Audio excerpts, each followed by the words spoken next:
Hello, everyone, and welcome to this special Yuletide edition of the Wine Stream, just for patrons and friends. I want to wish every single one of you an absolutely joyous holiday season, including but not limited to Christmas, Hanukkah, Kwanzaa, Saturnalia, and or Yule. So I hope everybody can hear me, and I hope you're enjoying my nice festive holiday garb. And I was going to put some garland on Cerberus here, but I forgot. So just pretend he's got some garland on him. And I was watching the stream here, and Silver, I mentioned I was going to have some glühwein, and Silver is, I believe, suggesting that I would actually have a heated pot of hot glühwein on my coffee table. Well, I do, as a matter of fact. We can switch to that right there. This is right next to me, as a matter of fact. This is some wonderful Christmas glühwein. The wine itself came from Pennsylvania. I've added a little bit of spice to it. There's some cinnamon stick in there that you cannot see. But it is warming right now. I started about a half hour ago. We're waiting for it to get up to, just about 45 degrees Celsius. That's about the temperature that I like to drink it. So we're going to have to give it a little bit extra time. So I didn't think it was going to take quite that long for it to heat up. And just for Silver's edification, I do have a fire extinguisher here, just in case the glühwein, I don't know, there's not really enough alcohol content for it to burst into flame, but stranger things have happened. You know, I've wound up with beer on my ceiling, so we just want to be ready for anything. Remember, if you are prepared for something, you know it's not going to happen. Some of you may notice that there is a link in the header up here. This is a little something that I am going to be announcing probably tomorrow, but I'll let you guys know ahead of time. Many of you remember our dear dog bomb, Tony Barrett, that was diagnosed with amyotrophic lateral sclerosis. He did not give in to despair. Dog bomb was an absolute inspiration to us all. He faced down ALS with middle finger firmly raised all the way to the end. The furries of North Carolina, since his passing, in his honor, have taken part in supporting the annual ALS walk in Raleigh, which raises money to try to combat this terrible disease. This year, we have decided that we are going to take it to the absolute next level. We're not just going to support the walk, we want to sponsor the walk. We actually want to have a walk sponsored by the furry community itself. There's many reasons for this. Number one, we want to maximize the amount of donations we bring in, of course. Number two, I would like to get the word out to the world. When people say, what is this furry fandom all about? That is what we're about. Look at the giving we've done. Look at the generosity we've shown in the past. This is a demonstration to the world of what we can do when our community gets together and is determined to make a difference. And number three, this is a kind of personal one for me. I would like to see all of those big corporate sponsors who give a few $1,000s a year kind of look at us with their jaws wide open, and I could look at them and say, is that all you got? Maybe next year they'll step up to the plate. So in this wonderful spirit of giving, if you've got a few dollars lying around after you bought your glühwein, consider helping the furry community of North Carolina sponsor the ALS Walk in Raleigh this year for the ultimate end goal of ensuring that we never have to say goodbye to another friend the way we had to say goodbye to Dog Bomb. That was the commercial. I won't give it again for another 15 minutes at least. I had to do something because the glühwein is still heating up over here. Now, here is something I could do. I've had this sitting next to the sofa. I got a box. I got a box in the mail. Now, this is the spirit of giving. And I thought, who's it from? It is from the wonderful folks at Visit Pittsburgh. Now, what would they be sending me? I haven't opened it yet. Maybe it's a box of DoubleTree cookies. That would be wonderful. So I thought I would open it here on the stream. Let's see what we have. What's this? This is, it is the Love Pittsburgh blend of tea. It is jasmine, mint, and hibiscus green tea with a rosy hue. That was pretty much the color of the Allegheny River back when I was a boy before they cleaned it up. Color your cup with love. That is so sweet. Thank you very much, folks. Oh, we have some festive holiday calorie-intensive snowflake sparkly things. Look like peppermint there. There goes my diet. What's it? Oh, this is a Love Pittsburgh chocolate bar. It says, handmade for you by my favorite sweet shop. That's a local tradition here. But what do we have here? It says, with 2022 winding down and the new year right around the corner, we wanted to say thank you for choosing Pittsburgh, and we look forward to welcoming you and your attendees in 2023. They are so nice. What do we have here? We have, it's a milk chocolate toilet plunger. So if your toilet, it's, I guess, I don't know. I'm not really sure what it is, but, I know it is. It's a chocolate wine stopper. That's what it is. So if your wine is open and you haven't drunk it, you can put this in and the wine will taste like chocolate. Okay, that's what that is. What do we got here? Oh, they obviously knew this is going to furries. We've got some, it's Curly Tail Coffee, Peppermint Mocha. Ooh, this is from Kittanning, Pennsylvania, I guess, one of those little towns out there. It says, drink coffee and do good. I'll drink coffee, and you know that furries are always trying to do good. And, we got some mugs in here, I think.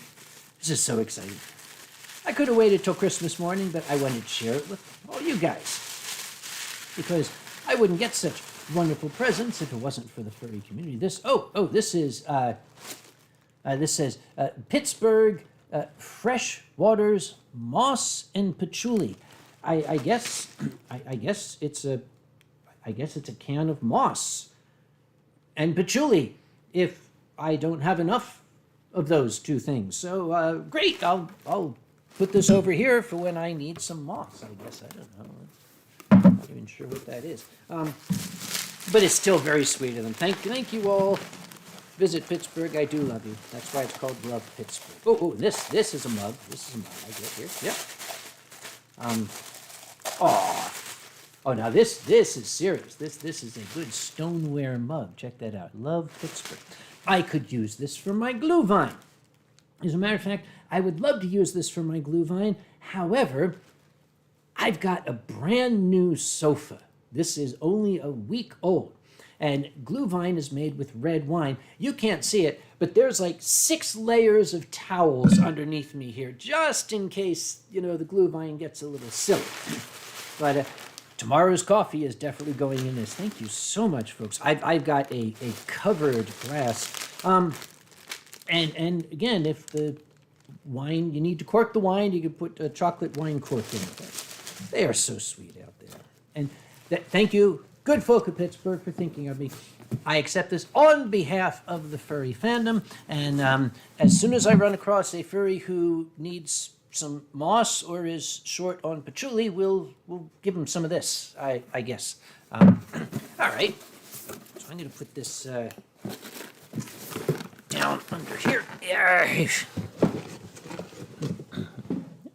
And then we're going to switch the camera and see how the glue vine is doing. Let's see. There's the mouse. Let's go to the... It's actually the drawing cam. You can see it starting to steam here a little bit. Okay, give us a little bit of a swirl. For you, those in Europe, yes, this is in Fahrenheit. Sorry, we're just going to have to deal with it. Slowly creeping up to about 100. I am tempted to turn the heat up, but you do not want to do that. We don't want it to get too hot, because if it gets too hot and it boils, that will boil off the alcohol. And all you have then is Welch's grape juice if you boil off the alcohol. You don't want to do that. So it's got to heat very, very slowly. I didn't think it would heat quite this slowly, but we shall have to see. Let's see what folk are talking about in the amazing channel here. Oh, dear me. And Drax says, "Is it minstrels?" No, it's not minstrels, Drax. It's moss and patchouli. Let me see what this is. Oh! I see. It's a candle. It's a candle. So if you want to smell like moss and patchouli, you can light the candle here, I guess. Okay, that's really very nice. I really don't know what moss and smells like, and quite frankly, I don't think I've ever tasted patchouli, but we'll give that a try. Let's see. And Yakisoba says, "As a chemist, I expected you to have a thermometer in Kelvin." Actually, Yakisoba, I did want to borrow a thermometer from the lab. I actually worked today, and I only got home about an hour before I needed to set up for this stream. So I was rushing at the lab, and I ran out, and I forgot to get the nice high-class NIST traceable thermometer that I wanted to get. So we're just going to have to stick to my usual wine thermometer there. Let's see. Oh, Aaron Hirofler is here. The wine I showed you on Twitter tasted nice. Well, I'm very, very glad you're enjoying it. Keto Dragonfox here. Hello, Keto. And, Ushi is here. Hello, Liebchen. She says, "We wish all our friends a Merry Christmas and all the best for New Year in 2023. That is Andre und Uschi Opitz.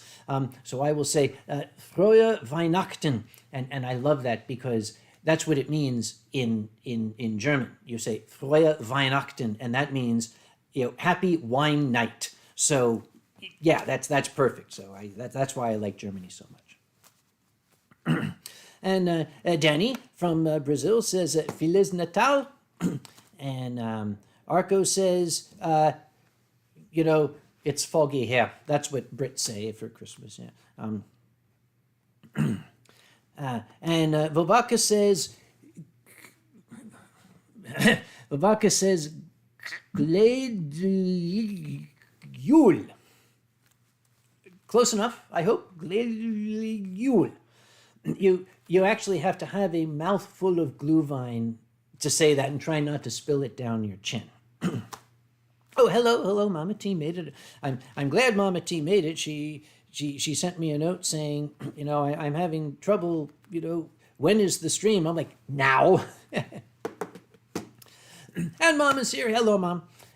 As always, Mom is preparing for some friends coming over on Christmas Eve. That'll be tomorrow.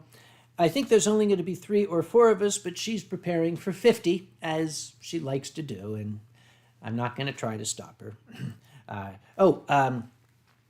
And I should tell Mom, hang on, I need to get something here. All right, where did I put it? It's here somewhere. Yeah. Right.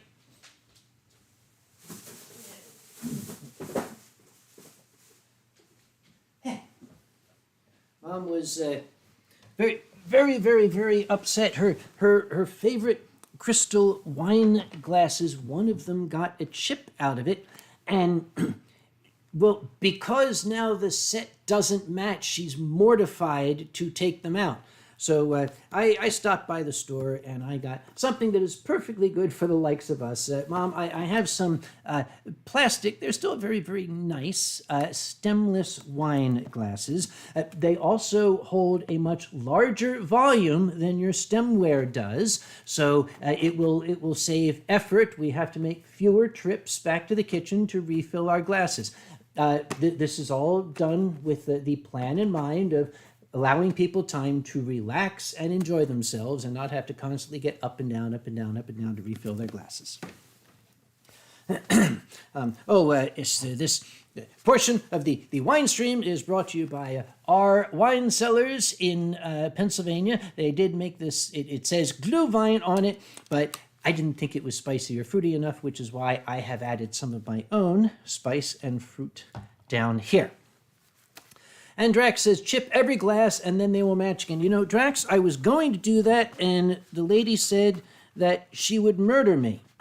In fact, what she said I'm paraphrasing. She said that what she would do to me would take me 30 years to die, and I'd be shrieking for mercy in the first 5 minutes. So I am not going to chip her very, very nice stemware. So that's not on the table right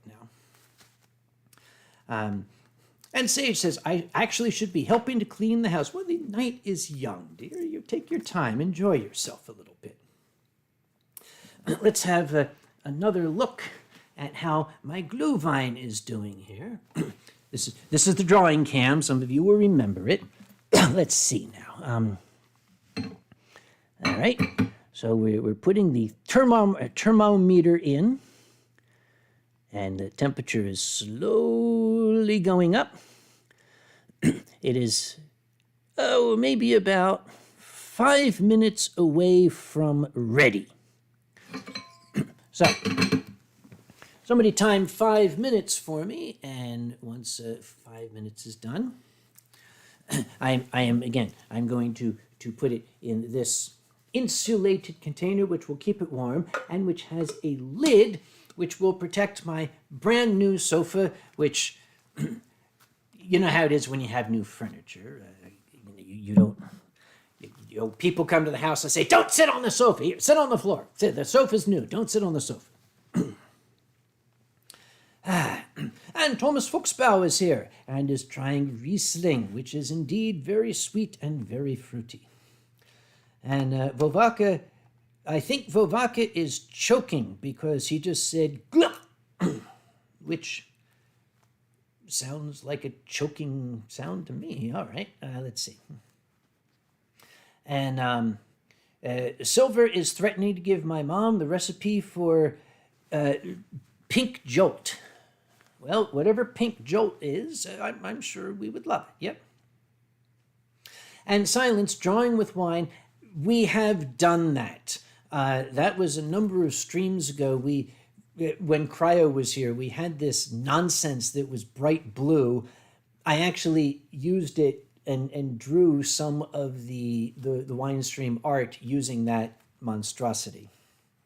I'm going to have a quick look here to make sure we didn't get any last-minute Patreon patrons, because that would have been very embarrassing. But, nope. Let's see. And Arco said, my work gave us 2 bottles of Chianti instead of a Christmas bonus, a bad Chianti. Was anybody watching the stream when I had that very, very toxic bottle of Chianti?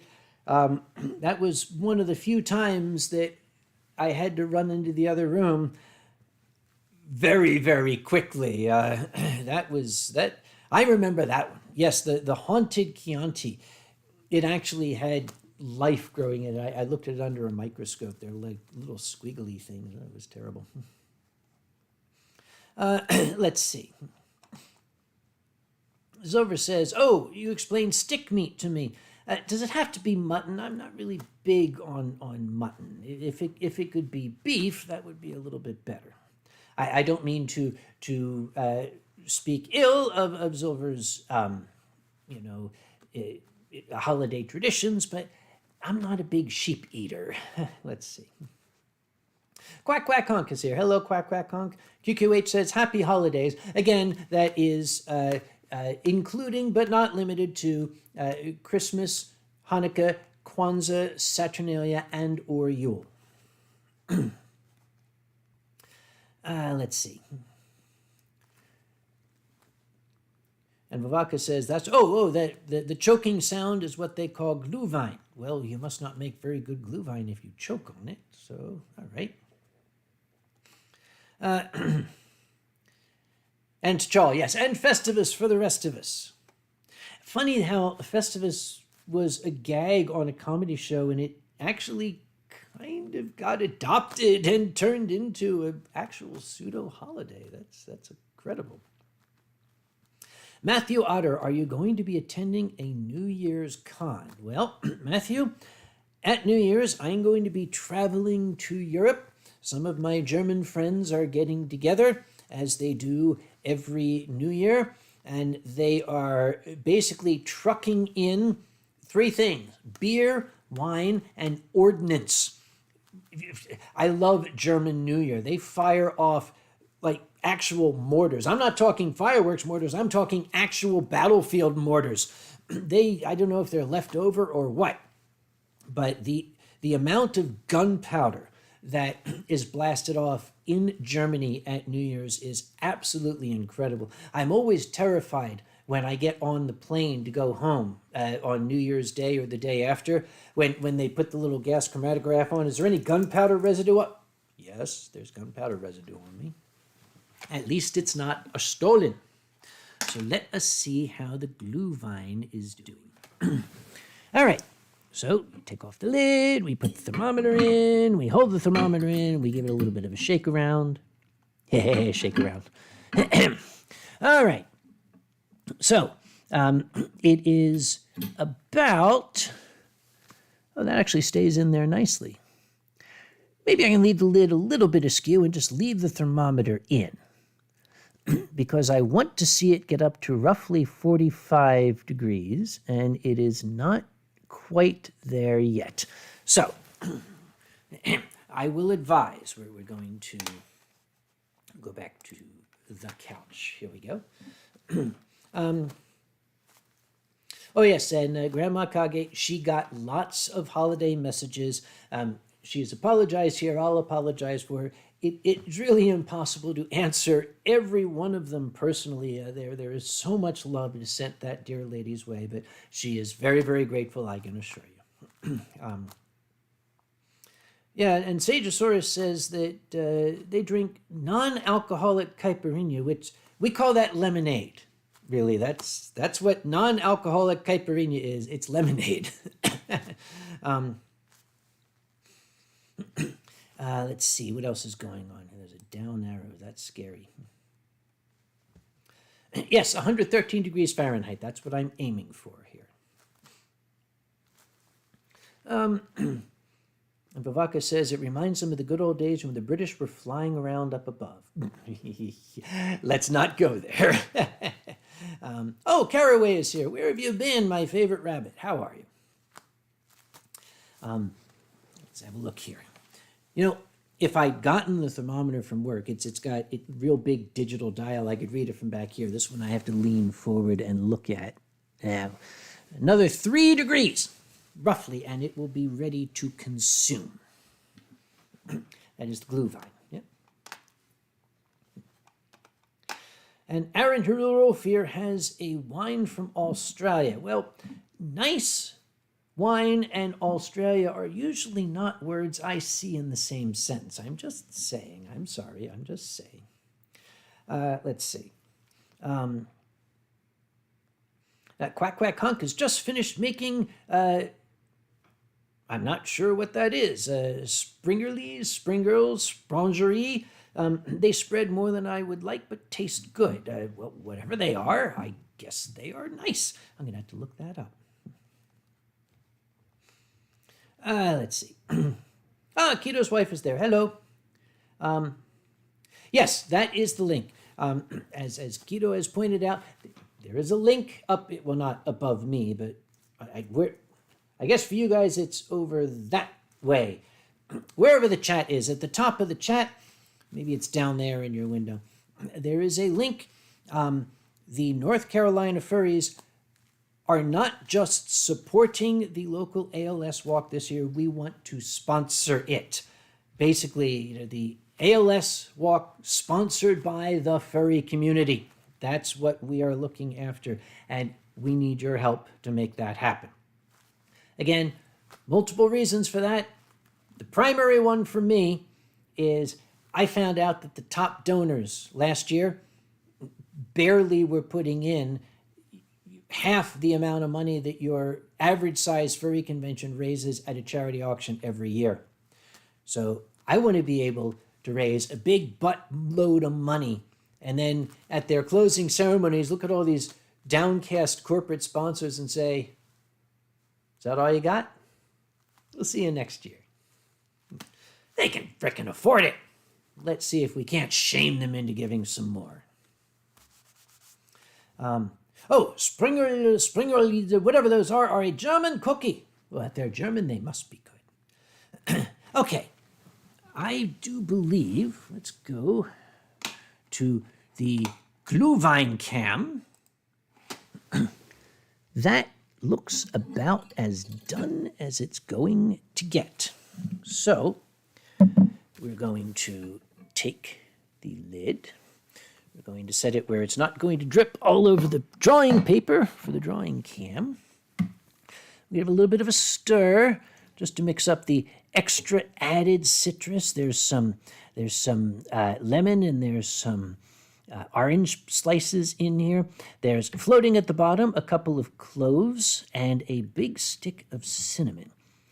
So we will give this a nice look at that. It's like a cauldron. And then we do this and we go nom nom nom. And again, I'm using this rather untraditional Yeti mug for a number of reasons. It is insulated, and that will keep the Glühwein from getting cold too soon. And it has a lid, and I will not wind up spilling it on my very, very nice brand new sofa. Let me, try to get a paper towel to make sure nothing went down the side here. It may have. Oops. I haven't even had any yet, and I'm starting to drop shit. There we are. Okay, back to the main cam. So here we have Uncle Kage's secret recipe Glühwein. Brought to you by our wine cellars of Pittsburgh, Pennsylvania. So, cheers, Prost, Sante, here's mud in your eye. Make sure that's tight.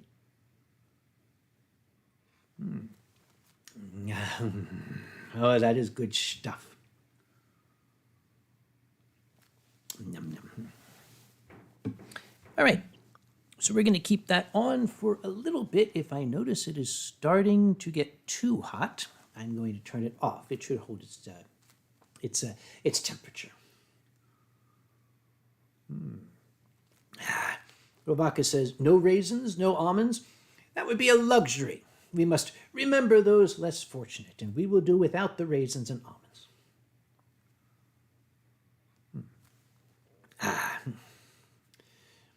And the Brazilians say, saúde. I guess it's saúde. Maybe.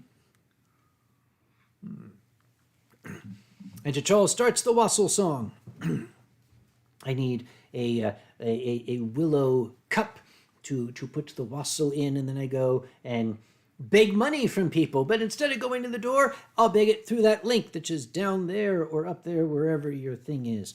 Remember, you want to help the furry community sponsor the ALS walk? That's what we're here for. That's what I'm here for. I'm here to raise money and drink Glühwein. And I'm all out of money. So. Löwy says you forgot the shot in the Glühwein. Löwy, the night is young. I don't want to go too fast, too far, right?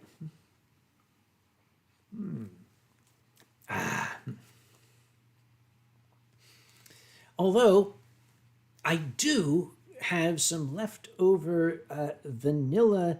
It's basically a vanilla brandy. We'll see how the night goes here. Mio says, one can't donate via PayPal. Honestly, Mio, I don't know. It is the ALS Association that set up the site for us, and I don't really know what kind of payments they take. You can always email the ALS Association and ask if there is some way you can do that. I think there's an email link on there for further information. I think it's like contact at ncas.org. That's the North Carolina Anthropomorphic Society, the premier furry organization in this town. And Zover says, I still have some homemade devil's piss to get rid of. I really, really hope that that is an alcoholic concoction, and we'll go with that, yeah? Yum, yum. Now, I might want to pace myself a little bit on this, but it's just so damn good.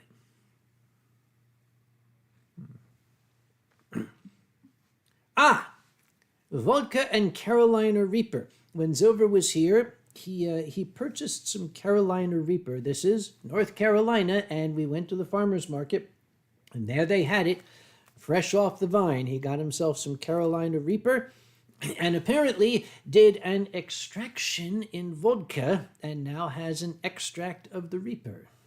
Yeah, I'd call that devil's piss too. Nom nom nom.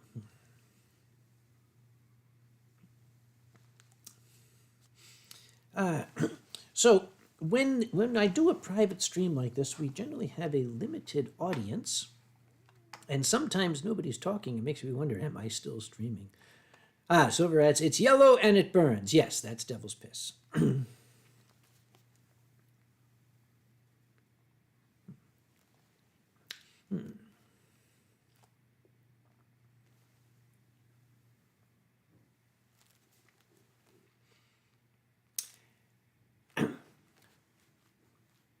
Now, by the way, some of you may have noticed at the end of the musical introduction, a little nod to President Zelensky. I don't know where your politics lie, but you got to admit, that was a damn fine speech that he gave. Very reminiscent of Winston Churchill. I do admire the man, and I will state again, I think I've said this just about every wine stream since the war started. I really, really aspire one day to sit down and share a drink with that fellow.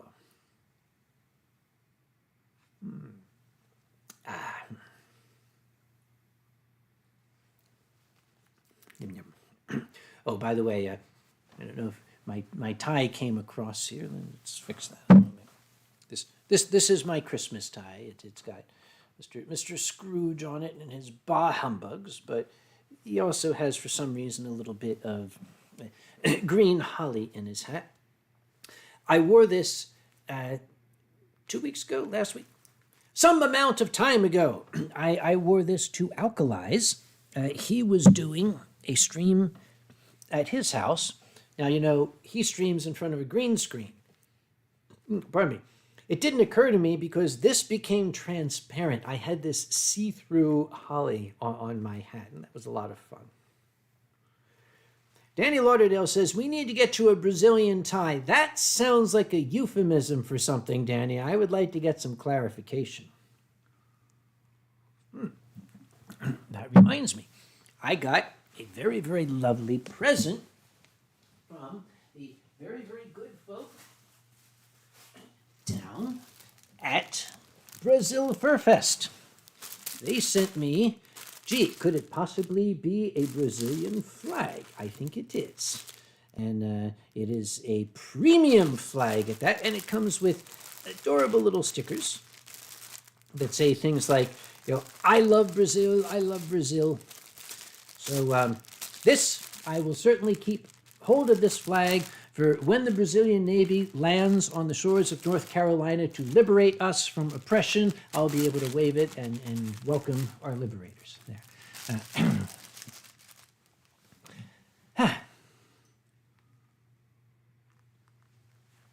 Nom, nom. Let's see. Oh, and yeah, T'Challa saw that stream. Here's the problem. I was sitting in a chair, and they have a green drape that goes on the chair, but the chair isn't big enough. Oh, I'm sorry, the chair is too big. The drape is not big enough. It kept falling down. And it occurred to me the next time I go, I'm going to bring Bom Bom with me because one of his eyes will become transparent on Alkali's green screen and his Fur Fest will become transparent. That would be freaky. So the next time I'm on an Alkali visit, I am going to bring Bom Bom with me. Bom Bom, of course, is the mascot of Brazil Fur Fest. And some of our friends from Brazil are watching, as you saw. Yep.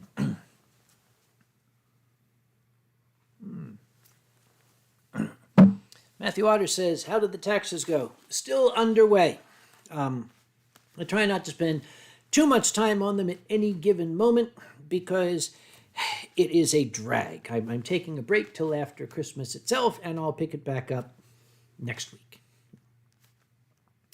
Yes, Anthrocon is nonprofit, but you still have to file taxes. You have to report where the money came from and where it went. It's really not very, very complicated. It just is tedious. I'm putting the thermometer back into the glue vine, and I'm going to keep an eye on it. Vobaka, you could say that, but I'm not going to.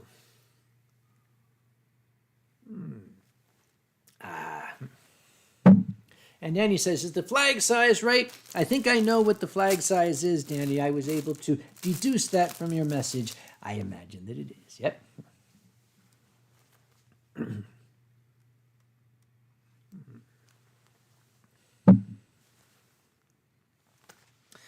Let's see. I don't have anything else around here to show off. I got stand-in Ronnie, who is always on the wine stream. We got Cerberus, and some of you actually sent me an email and asked what this is. My little niece, Katie, crocheted this for me. She actually crocheted me a cockroach.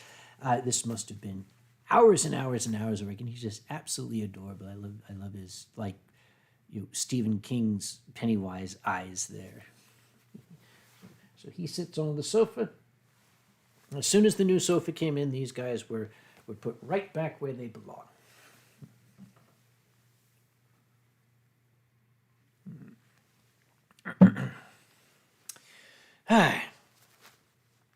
So, let's see, what has been going on since the last time I had a wine stream. We, of course, had Thanksgiving here in the U.S. Thanksgiving is always an interesting time. I'm guessing it's an interesting time. For some reason, I don't really remember Thanksgiving. Like, the whole weekend is a blur from Wednesday morning until Monday morning.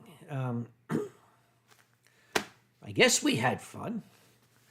Oh, Mom is going for food. Mom, you do not need food. Your Fitbit will tell you if you need food.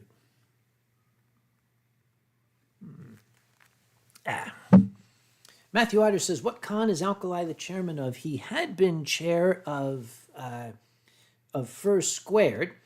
He handed that over. He was very, very wise to hand that over. I don't know if he's actually chairman of a convention right now. I think he finally wised up. And Bavaka says, Thanksgiving? Yeah, it's Thanksgiving. Now, please tell me I didn't say Thanksgiving because that's the Philadelphia accent coming out again. We don't say the phonemes that have the TH, the PH stuff. We don't say that. We say tanks. We say this. We say that. So yeah, Thanksgiving. It's an American holiday where you send tanks to your neighbor because he pissed you off. You let his dog crap on your lawn, so you send a tank over there. It's American. Arco Fox says, are you attending ScotiaCon this year? I've not actually been invited to ScotiaCon, so I shall not be going. There is one convention that I do intend to attend, even though I've not been officially invited, just because I only get to go there periodically. I do plan to go to Confuzzled this year. That'll be in Birmingham in May, in the UK. So if you're going to Confuzzled, I shall be going there too. I also very much hope to go to Eurofurence. Hopefully those of you who are Eurofurence bound noticed the announcement. Eurofurence due to unforeseen circumstances, and I know the circumstances, believe me, they're beyond anybody's control. The Estoril is not able to host Eurofurence this year. So they're looking for both a new venue and a new date. They're hoping to keep it within a couple of weeks of the original date. I know where they're looking, but I can't say because just because I know where they're looking doesn't mean that's where they're going to wind up. So check out the announcement on Eurofurence.org. New venue and new date to be announced.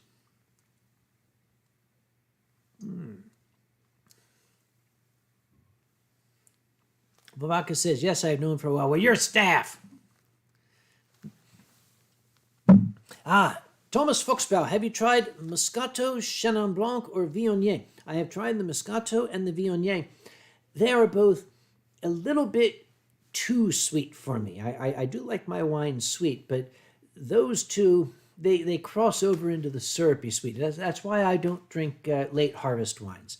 I don't know if I've tried Chenin Blanc, but if it is in that same category, then I don't think it would really meet my taste. And Zilver says, I'd like a tiger too for Christmas. Well, Silent Dawn is here. He's a tiger too. He can come along and visit you.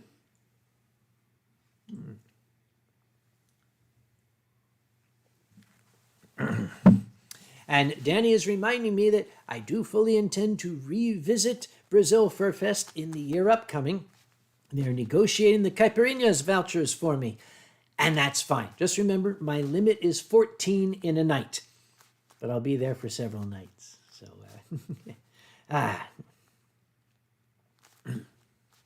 And, Arco Fox was unaware. This is interesting. Yappy Fox did literally invent the fursuit parade. Somebody posted a video from like 2001 of a fursuit parade that had all of 30 fursuiters in it. And then the 2019 Anthrocon fursuit video. Yappy Fox is at the head of it. He has headed up Anthrocon's fursuit parade every single year. Pardon me. And when I say he invented the fursuit parade, he kind of felt bad because dealers were stuck behind their dealer table all day, never really got to see the convention, never really got to see the fursuiters. The fursuit parade was originally designed so that the fursuiters could run through the dealer's room and, hi dealers, you get to see us here. It's grown to be so much more than that. What started out as a way to let dealers see the fursuits has now become a beloved and greatly anticipated annual festival in the city of Pittsburgh. And again, we can thank Yappy Fox for that. Keeping an eye on my thermometer there. Vavaka says, with EF moving, we may have to get a wheelbarrow to get Kage back to his room. Now, Vavaka, you never needed something like that at the Estoril. It was certainly a good distance to get from the lobby to my hotel tower, especially when the lift wasn't working. I never needed a wheelbarrow there. Of course, if such a thing is needed, I will rely on good old German ingenuity. I'm sure they will think of something.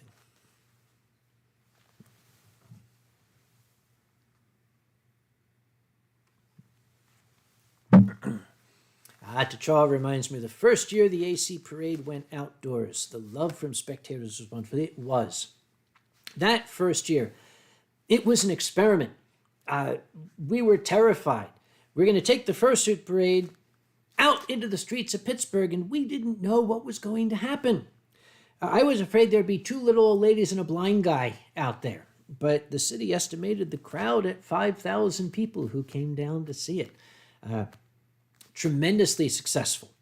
That was also the year, the grand feeling that I got, the golly gee wow, we've done something wonderful, was overshadowed a little bit because as I was downstairs at the bottom of the escalator, Alkali was standing with me and we were saying, this is so great, this is wonderful, this is amazing.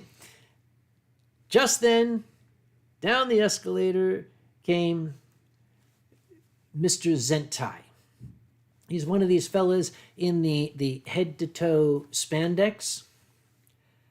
And there's nothing wrong with the Zentai look, but Mr. Zentai did not know what a codpiece is.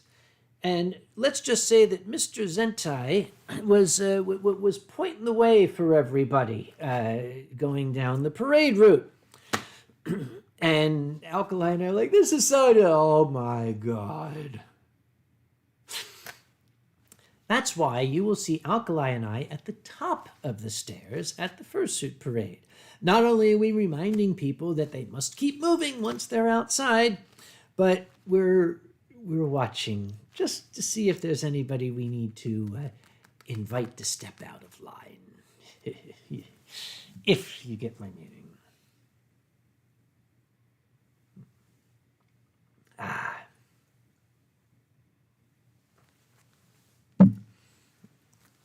In QQH, we were so worried someone would pass out from heat. There's not much we can do other than have cold water and ice packs ready. Oh, for the block party this year, those of you who pointed out that our little 15-foot marquee tent was not large enough for an outdoor cooling area, we have heard you. We're going to be renting a much, much larger tent next year, and we're going to be working very hard to air condition it completely. Just to let folk know, we had not just the fursuit parade, but the block party. We shut down Penn Avenue outside of the Westin, and we just turned it into a big furry block party for the afternoon. And the original plan was to ask the local business establishments, hey, can we let our fursuiters come in and take their heads off like in your office or in the bathroom or something? Nobody responded. So that kind of floored me. I thought that they would step up to help, but they didn't, so we had to go to Plan B. Plan B was a stopgap measure, and next year we're just going to go straight ahead and say, all right, we're going to have a proper cooling area for fursuiters. We also have purchased the Water Monster. I'll let you look that up yourself on the internet. Look up Water Monster, and it's not a scaly thing that lives in Loch Ness. Oh, Danny says that Mr. Zentai goes to his convention too. Is he also pointing the way for everybody? It's just, maybe we should buy like a box of dancers' cod pieces and just have it there. And the next time Mr. Zentai shows up, we say, psst, hey, dude, catch. There. Put it. Yeah. Oh, you need the smaller size? Okay, here. Catch. There you go.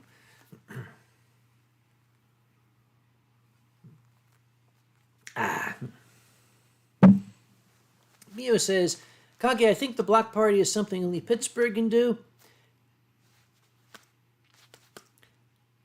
As of today, you're right. There's other cities out there, though, who, like Pittsburgh, are furry cities, but just have not yet realized it. Time will tell. Let's see. T'Challa says, what are the chances of Gritty making an appearance at Anthrocon? Absolutely zero. Gritty is a Philadelphia hockey mascot. If the Philadelphia hockey mascot were to show his googly-eyed, bearded face on the streets of Pittsburgh, he would be assaulted by a gang of penguins and beaten to death with hockey sticks.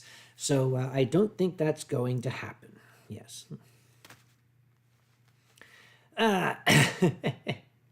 And Silver points out there's a video at the end of the parade where he and another security guy doing a high five. That was basically a cancellation of a death pact. Okay. Oh, boy.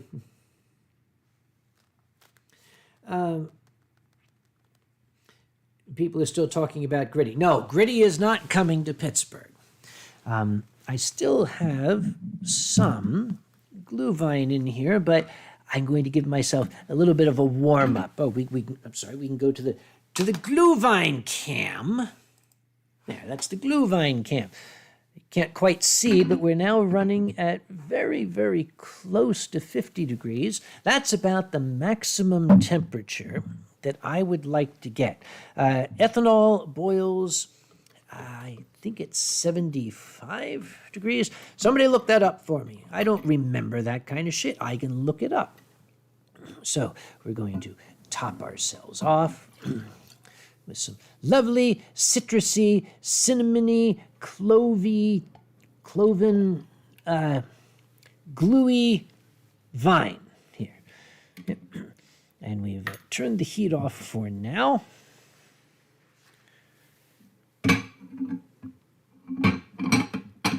Okay, actually, let me put this back in here. Always good to keep an eye on the temperature. If it starts to get too cool, I'll simply turn the heat back on. There we are. And back to the main cam. By the way, Silver, are you happy with my setup, including the just-in-case fire extinguisher that we have here? Always be prepared. Semper paratus. One never knows what could possibly go wrong, but if you are prepared for it, it will not go wrong.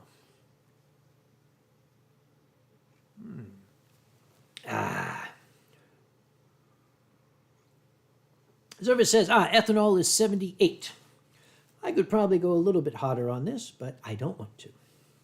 I actually had a thought. I was going to get an old bottle of Elmer's glue, wash out the Elmer's glue really well, and fill it with condensed milk. And I was going to make a show of adding glue to the wine. But then I thought it probably wouldn't be very good because I think the milk would curdle once it got in there because of the acidity of the glue vine. So it would have been a cute gag, but it would have made a mess. So I decided against it.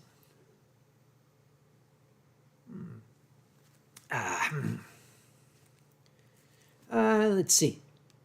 Danny says, here in Brazil, we have a cachaça version of the wine you're having. It's called Quentão. Did I say that right? Quentão. And we drink it in June, which is winter. Remember, they're south of the equator. I'd like to give that a try. Hang on. Yeah. How did I get a piece of clove in here? Well, they're supposed to be at the bottom, but apparently some of the cloves got in.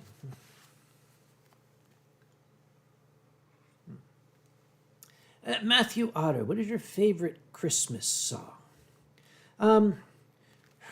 There's so many. There's there's that one. Oh boy, how's it go? Yes, in the winter we could build a snowman and then believe he's Alton Brown or something like that. That one's kind of cool. It kind of has a jaunty beat to it. I don't generally like modern Christmas songs. I prefer the older traditional Christmas carols. Like that one has a boy's head and hand bear I, bedecked with sage and rosemary, because that sounds like Jeffrey Dahmer Christmas. And then there's the you can almost hear the guy driving the slave galley with the drums. God rest ye merry gentlemen, let nothing you dismay. That is the saddest, gloomiest Christmas song ever. It's got to come from Germany. I'm sorry. Vovaka says, Carol of the Bells, only the version that comes from the Trans-Siberian Orchestra. That is one of my favorites. And if you want to see a really, really surprisingly, shockingly good Christmas film, A Christmas Horror Story. It has become the new tradition of Christmas. Actually, there are 3 things to watch at Christmas in my household. A Christmas Horror Story, starring William Shatner. We're sorry, but he's still good in it. A Christmas Horror Story, and then the 2 Christmas episodes of The Goes Wrong Show. That's the Christmas tradition in my house.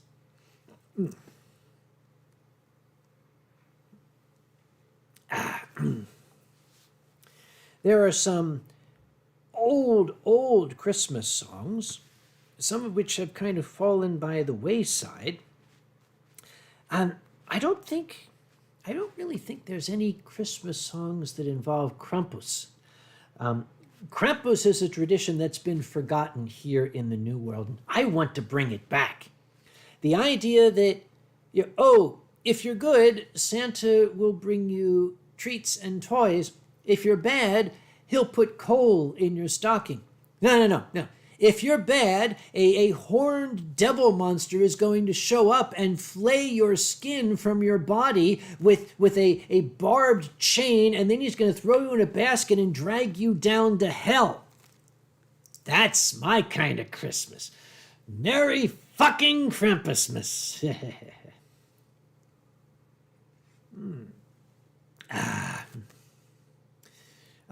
Furry Trainer is asking, have I seen TSO? You mean Trans-Siberian Orchestra? If you mean in concert, no. I've only ever seen their recordings. And I have not heard "Is That You, Santa Claus" by Louis Armstrong. I can hear him saying it, but I have not heard it. Oh, Vobaki, if you want to hear something, he says blurst. I think he meant cursed, or maybe he meant blurst. Look up the Red Army Choir Christmas carols. Yeah, Russians understand suffering. That must be something. And Quack Quack Honk says you should check out the Krampus horror movie. There's like 6 or 7 of them. And Krampus does have a cameo in a Christmas horror story. And as Krampuses go, he's kind of hot in a Christmas horror story, so I doubly recommend it. How are we doing here? Yep, holding his temperature.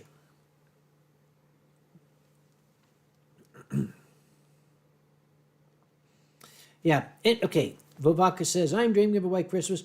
Any Christmas song that was written like after 1900, I could really do without. I am a traditionalist, as if you couldn't tell. The old days when, let's face it, life was pretty hard for the common man back then, as it is now, but even more so back then when we lacked a lot of the protections, at least in this country. When Christmas was a time when you really could get together with family, you could get together and make merry. And as we have a few Brits here, you notice the Brits, they still say Happy Christmas. There's an interesting history to that.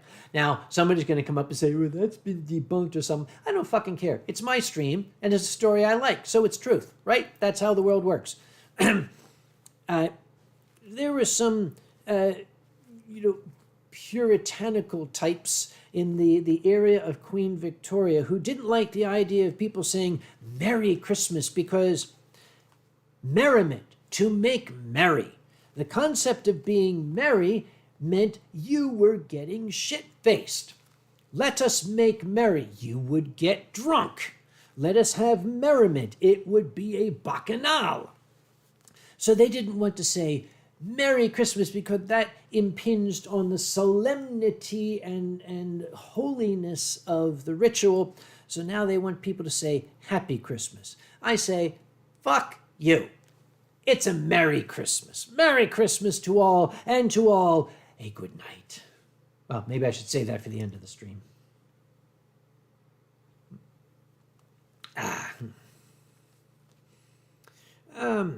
And Silver says, the devil's piss burns. I'm merry. Somebody quote that for when he's sober. Oh, Aaron Herodifer is going to bed.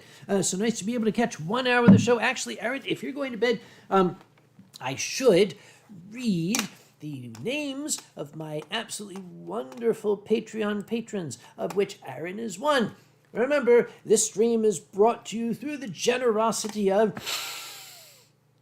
and I mixed up the order this week. Zilliver the Viking, Tom Fox, Coma Bloodpaw, Arantius, Volpius, Tezcat, Magic Gag, Silver Godabon, Silver Fox Wolf, Silent Dawn, Sans, Rick Hale, Onyx Flame, Nikolai Tiger, Mama T, Jackal the Circle, David Hunter, Yakisoba, The Dragon Show, Skylar Young, welcome to the stream.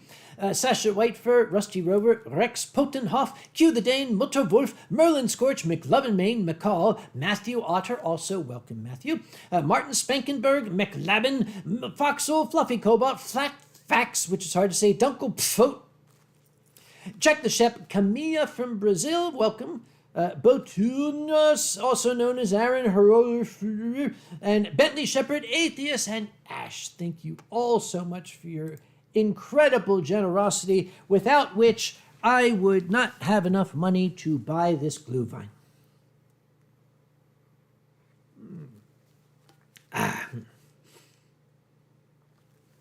And yes, good night, Aaron, and Merry Christmas, my dear friend. Thank you once again.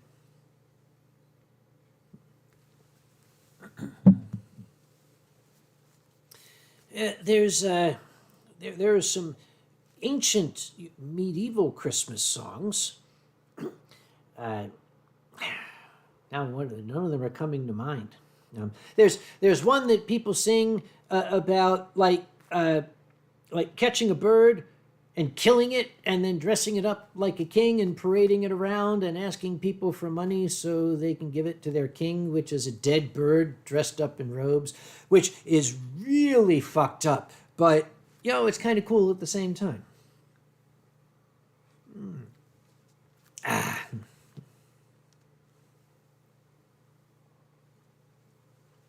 Well, Vodka still sings Danish Christmas songs every Yule evening. Those probably sound like a bunch of Klingons singing. That must sound great, because Danish sounds very much like Klingon.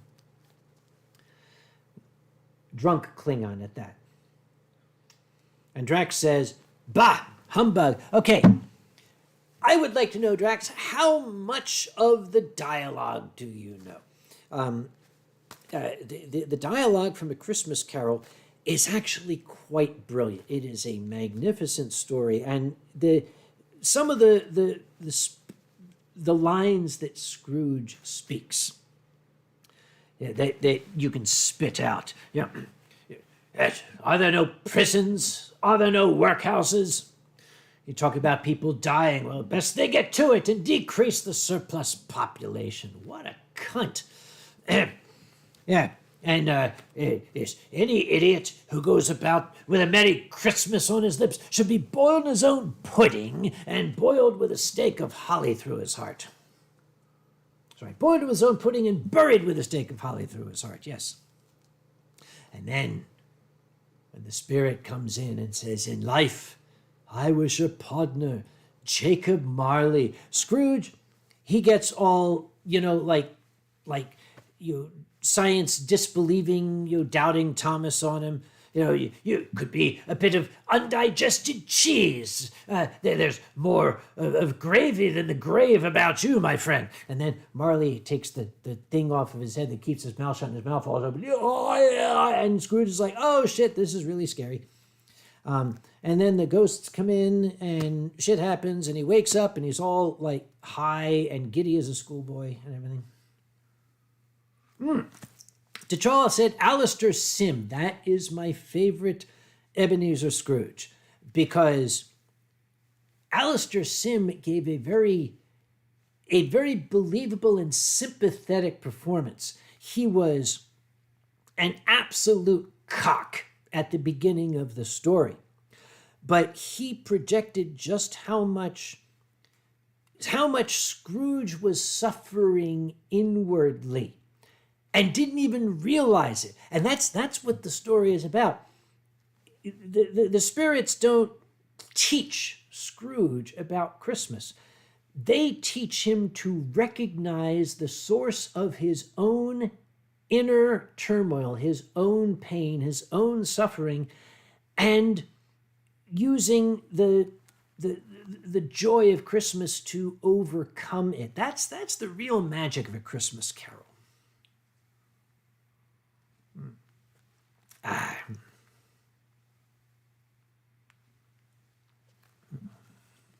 Let's see, what else is going? Keto Dragon Fox likes Bart Simpson's version of Jingle Bells. Was that the one we used to sing when we were 6 years old?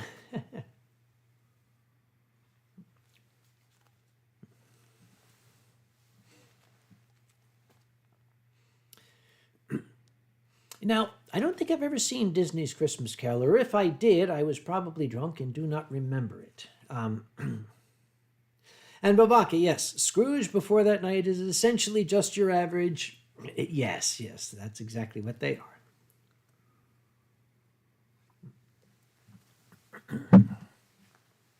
But when the ghost of Christmas past reminds him of how happy he used to be and what he did to himself to lose his happiness, the ghost of Christmas present reveals to him that happiness could be his, but because of his own actions, he has walled himself from it.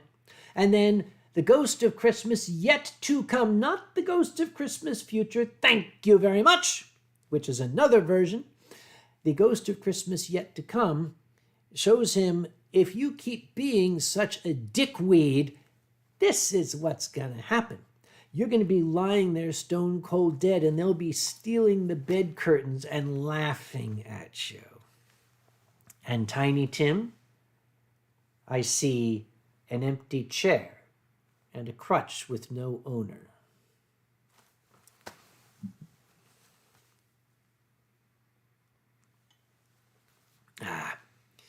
And to Charles, thank you. Can you forgive a foolish old man who has had no eyes to see with or ears to hear all these long years?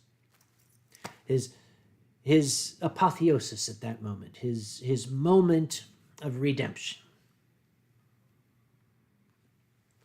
He's had no eyes to see or ears to hear, but now that he has both, he realizes what a dick he's been, and that he's been his own worst enemy. And, well, in the common Christian mythos, redemption and forgiveness are a very, very large part of it, and Scrooge gets both. He kept Christmas better than any man. Incidentally, I never knew growing up. Those of you who are old enough to remember H.R. Pufnstuf and Lidsville, those LSD trip shows that Sid and Marty Krofft put on. You know, hey man, it's like, it's a world where everybody's a hat, you know, and the hats all talk, and like that's, and they're all like talking hats, man. I never knew that the little English kid Jimmy was the same kid who played the Artful Dodger in the musical movie Oliver. Yeah, that was him. Jack Wilde was his name, which is an amazing name for an actor back then. Jack Wilde, the Artful Dodger, was Jimmy in the H.R. Pufnstuf drug trip. The girl is want, this boy is ignorance. Beware them both, but beware the boy most of all.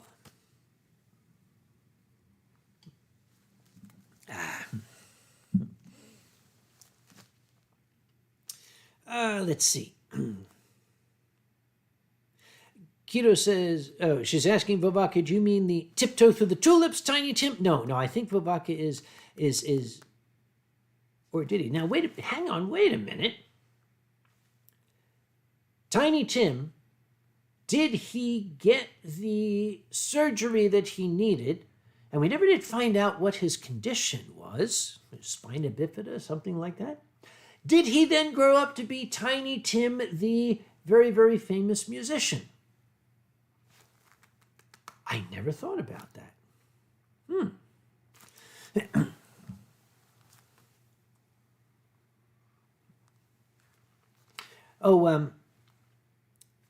If you do not get the opportunity, there is another film. I mentioned the 2 episodes of the Goes Wrong show. There is also the Cornell Polytechnic Institute Drama Society's full-length version of A Christmas Carol.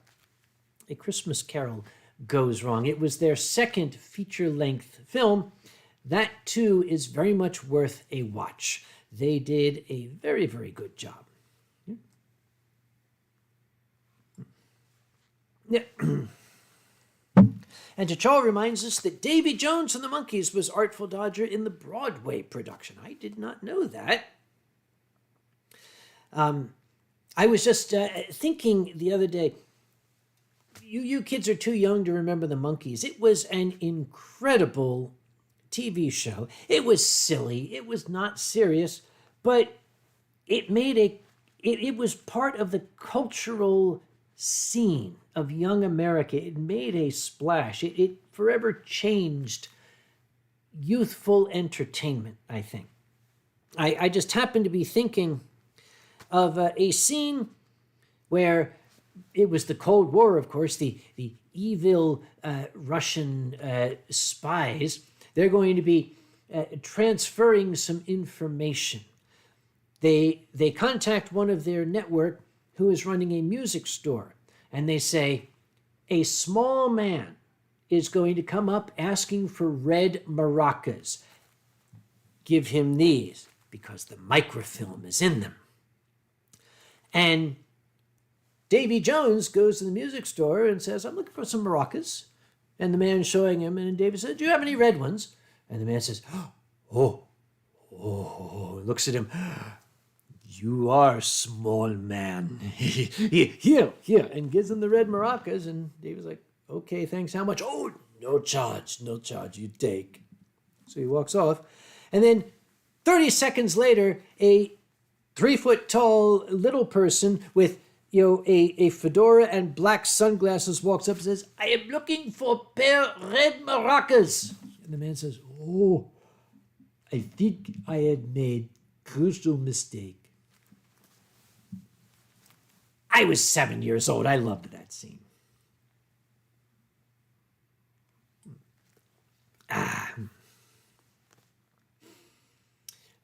Yes, Matthew Otter has seen Peter Pan, which is also for some reason it's shown at Christmas. I don't really understand why, but it is Peter Pan Goes Wrong, A Christmas Carol Goes Wrong, the 2 seasons of the Goes Wrong show, and I certainly hope they come out with a 3rd one.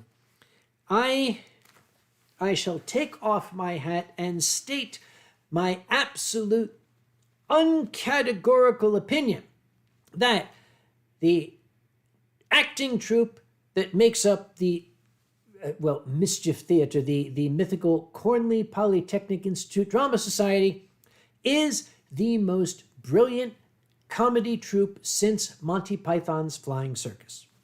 I've said it, and I mean it.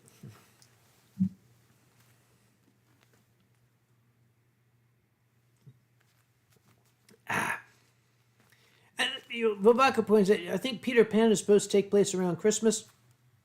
There's pirates, and there's like a kid with progeria or something. I don't know what the hell is his problem. He flies, and his shadow gets disassociated from him, which I think is also symptoms of drug use. But whatever.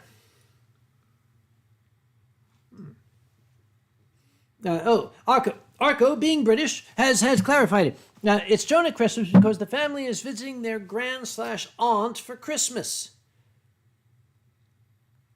Well, there you have it then. All right. I am noting that the current time is 6:13 at local time. At 6:30, we're going to go to the art portion of the wine stream. When some of my beloved Patreon patrons ask me to draw shit, I shall refill my cup from the glühwein, and then I'm going to take the drawing cam, which is currently pointed at the glühwein, and shift it over, and it will become the actual drawing cam. So we'll do that in about 15 minutes, yes.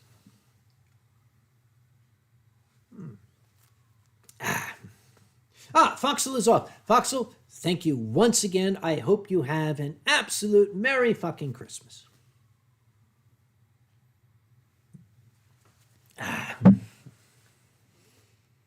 Matthew Otter, do you think Die Hard is a Christmas movie? No, it's not. It's a Bruce Willis film. Oh, I shall raise my hat to Mr. Willis, who, love him or hate him, he is both a versatile actor and a human being who has been faced with some enormous medical challenges and has done his absolute damnedest to overcome them. You must respect him for that, if nothing else. That's for him. Yeah. And Babaka says, have you not seen some of the toys they used to sell for Christmas? Babaka, remember, I'm a child of the 60s. You know, we had toys with sharp edges. We had toys that exploded. We had toys loaded with lead and cadmium. We had toys made of asbestos. Yeah, I've seen some of the toys they used to sell for Christmas. Oh boy, let's see. They used to have at John Wanamaker's in Philadelphia a monorail that went around the actual perimeter of the department store. It shaped like a rocket, and little kids could get in the monorail. I remember riding that thing when I was a boy. And it was taken out in the 1980s because I think by the 1980s, safety regulators finally took a look at it and said, no, how has no child died on this thing? And Wanamaker said, I'm sorry, what was the question again?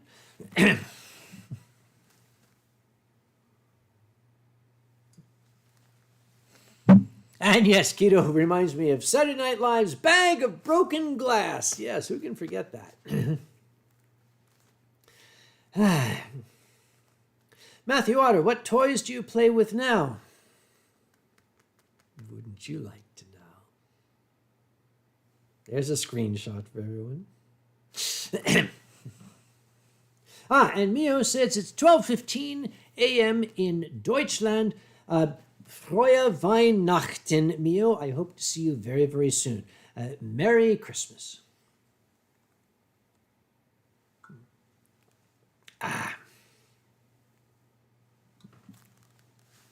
Okay, the thermodynamics of this shit is really cool because the temperature's still going up. I've turned it off. I don't know if I got at least 2 electricians in the channel. You guys figure that out.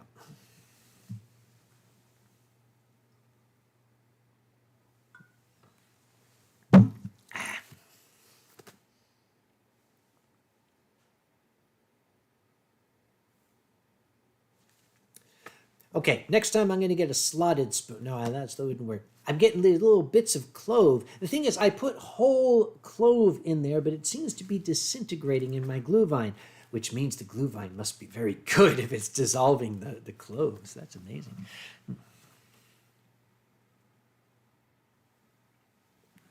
And Quack Quack Honk says, carryover heat? No.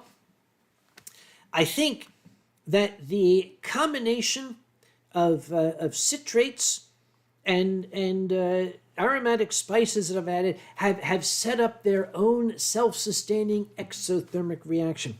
This is fusion glue vine here. It's fuge vine. So yeah, that's my story. I'm sticking to it.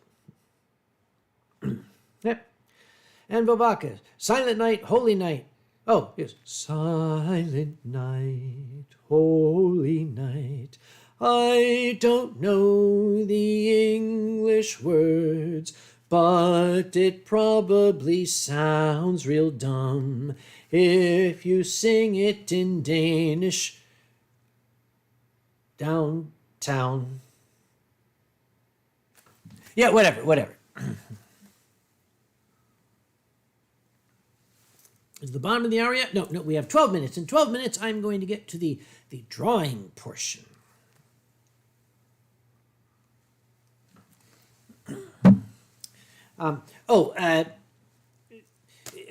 Because Christmas and everything, typically if I do a patron and invitation only wine stream, typically I don't make it public, but if it's okay with everybody, you all got to watch it live. At least I hope you got to watch it live.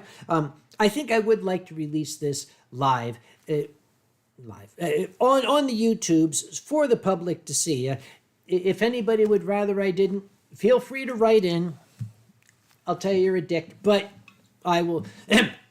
Maybe I should make a poll. I will abide by the. I'm sorry, I couldn't say that with a straight face.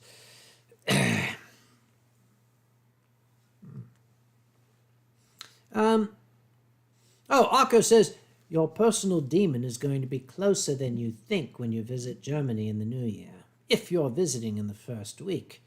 I am. Arco, you're suddenly being very mysterious. Foxes are typically not that mysterious. They're usually very straightforward.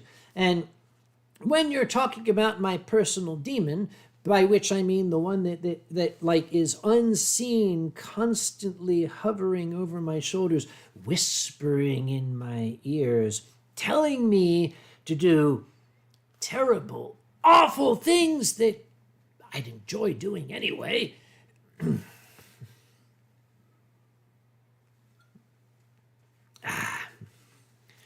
Let's see. And apparently I just made everyone around me a lot hotter.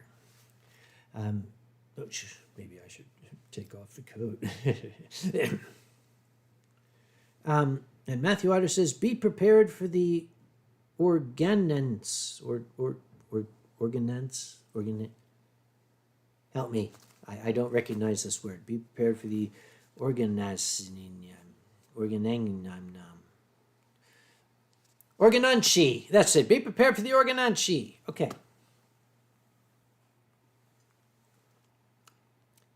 I think that's yes. Misspelled orgasm. Okay. I don't know. At my age, they're so rare, somebody's going to have to give me a reminder.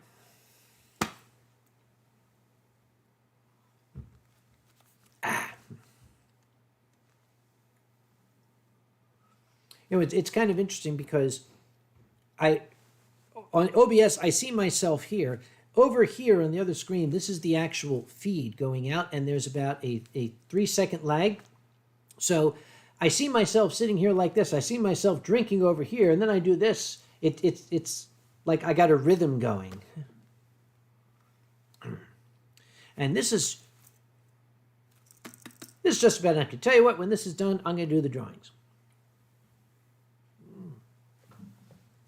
God damn it. Yeah. Cloves. All right. Next year, not putting any cloves in the glühwein. I thought it was a good idea. Apparently, it is not. Arco says, your demon is making it halfway to Germany. Arco, that's going to be the middle of the English Channel. I would like to...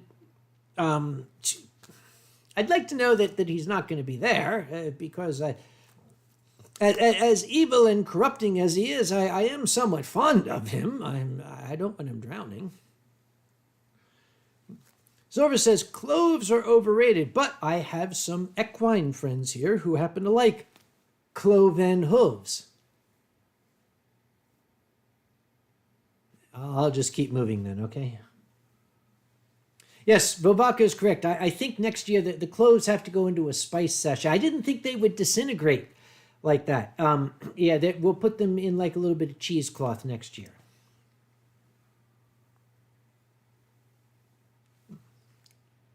Num num. Or use nutmeg. Furry trainer, where were you with your advice when I needed you? Okay, here's what we're going to do. We are going to refill a bit of our... Oh, let us go to the glühwein can. Here we go, glühwein can. Yeah. Concentrated alcohol in the lid here. All right, we'll put that there. I'll try to take just from the surface. And we're get. Okay, that's not going to hold a lot of glühwein. That's the candle they gave me. Okay, here we go. Yeah. As the Germans say, das ist so gute Scheiße. That means this is such good shit.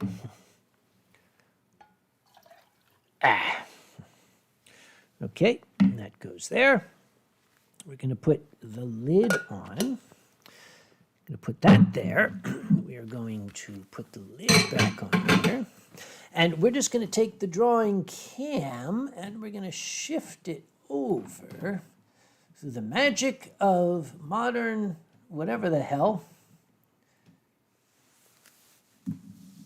There we go. I'm going to take the gloves off so I can draw. I mean, the gloves are off now. Okay. So, here we take the mouse. We're zoomed out a little bit. This is typically what you guys don't see. I got the mouse over here. Okay. Thomas Fuchsball says, I don't think the Germans say that. How would you know? You're German. And Drax says, use the cinnamon stick like a straw. No. Okay, here we go. We're going to the drawings. Okay. We have Coma Bloodpaw. Coma Bloodpaw. Actually, I need to put this back on so I can see and make sure that I'm like going off the paper. Hopefully you can still see. I might have to zoom in. I haven't tried this. Let's find out. Coma Bloodpaw says, me and Kage drinking wine together having just met. Okay, that's good. So Coma is a German Shepherd, an Alsatian. So we'll draw German Shepherds. As those of you who have watched this wine stream know, German Shepherds have these very boxy muzzles, and then they have this floof on either side of the heads, and they have these big ears, and they're always very, very happy. Yep, right? And so that's Coma. And then over here, we've got Uncle Kage. Now, Uncle Kage, as we are well aware, he's got this potato-shaped head, and you put some ears on him. And the important part is the astroturf hair. There you go. And he's got a nose. And because it's the holidays, he's already started. He's Titus Andronicus. There you go. But as it is Uncle Kage, he has got his very, very best suit on, because he would not think of having a drink with his brand new friend Kova, without that. Okay, so he is going to have this, and Coma has got his, let's see, I'll bet Coma, we'll give Coma some champagne. How's that? I'll bet Coma would like champagne. So Coma has this very, very nice tall flute of champagne, right? And it's bubbling there. Whereas Uncle Kage has his big glass of Glühwein, yep, that he's drinking here. That's what that says. Me and Kage drinking wine together, having just met. Okay, so Uncle Kage's like, yo, how ya doing? There you go. Oh, so this is for Coma Bloodpaw. Thank you so much, Coma. I do hope you're watching. I don't think I've seen you in the channel. So hopefully you're watching. There we go. We're going to put this here. We'll put it there. Okay. Next, we have Silent Dawn. Silent Dawn. I bet it's a tiger, right? Drawing me grilling meats with open flames in a snowstorm because North Kakalaki. We can do that. Okay. So let's get back to where I can see what I'm drawing here. All right. So first off, we have Silent Dawn. Silent Dawn is a tiger. Tigers, as you know, have testicle faces like that. You start drawing a tiger, you start by drawing testicles. Yep. And then their head kind of comes up around like this. And then they have these kind of quasi-cookie-shaped ears. They're not quite cat ears. They're kind of like that. But he's always happy, too.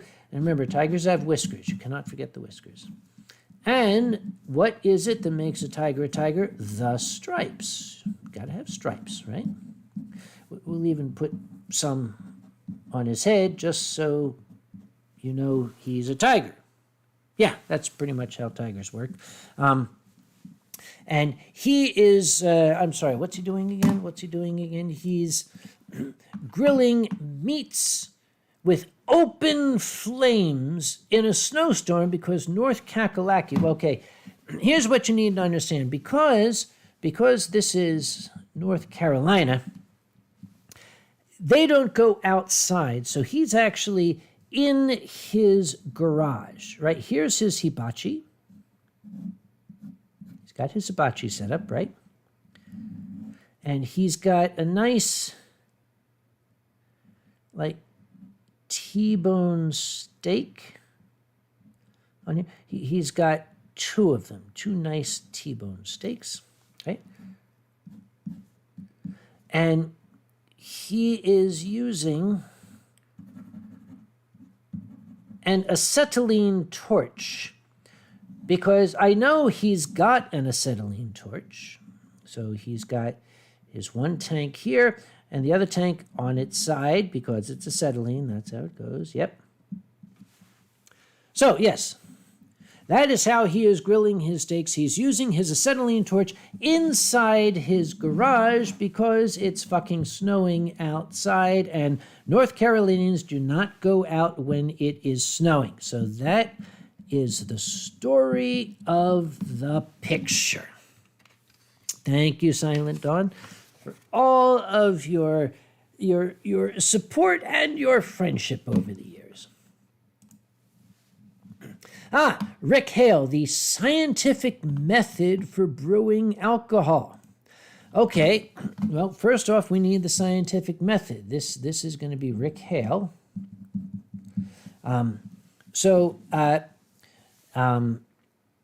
First, we have to formulate a hypothesis.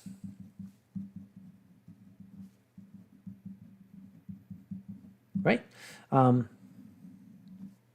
going to formulate a hypothesis, right? Yeah. I bet this shit would be drinkable after it rots. Okay, yep. Perform experiment.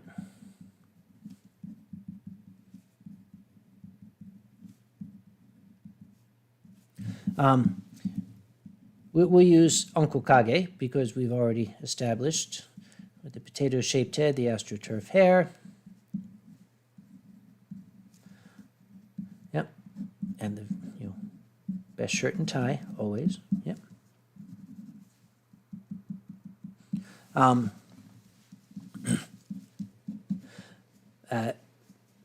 However, this turned out not to be the best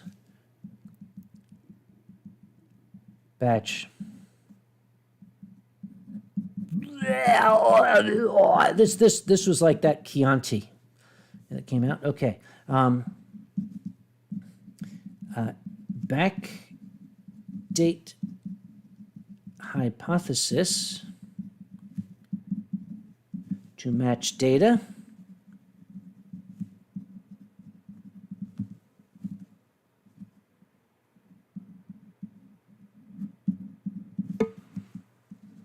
Publish. There you go. That is the scientific method. All right. Thank you very much, Rick, for that very, very enlightening description of how science works. Okay. Yep. Okay. Next. Oh, I should probably check and see if anybody is howling at me in the channel for that. Oh, Silent Dawn has a sexy torch. I have seen your torch, Silent Dawn, remember? Sorry. Let's go back to the drawings. All right. I have completely lost the... There, okay. Next is Silver Fox Wolf. Silver Fox Wolf. Kage is trying to explain the different wines to Silver, who is very confused at the shapes of all the glasses. Okay, first off, we need Silver. What you need to know about Silver, he's a wolf. Remember I mentioned that wolves have very, very boxy muzzles, and they've got floof on either side, like this. But the thing about Silver is he is an extremely posh wolf. Yep. So I'm going to give him whiskers too. I'm going to give him more floof on the sides here. Yep. But because he's posh, he also has his best suit on. And because he's English, he's got to have his bumper shoot here. If you don't know what a bumper shoot is, look it up. Yep. Okay, so we have, let's see, we have the brandy snifter. Yep. We have the red wine glass, right? We have red wine. Yep. We have the white wine glass. We have the champagne flute. We have, the martini glass. We have,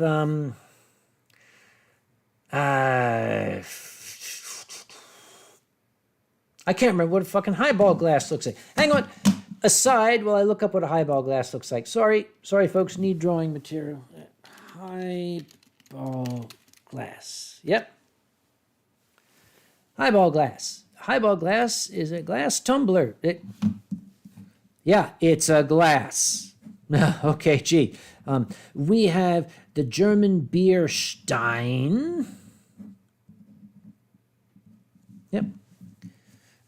This is martini glass, highball glass, Deutsche Bier Stein. We have figure 1, figure 2, figure 4, figure 5, figure 6.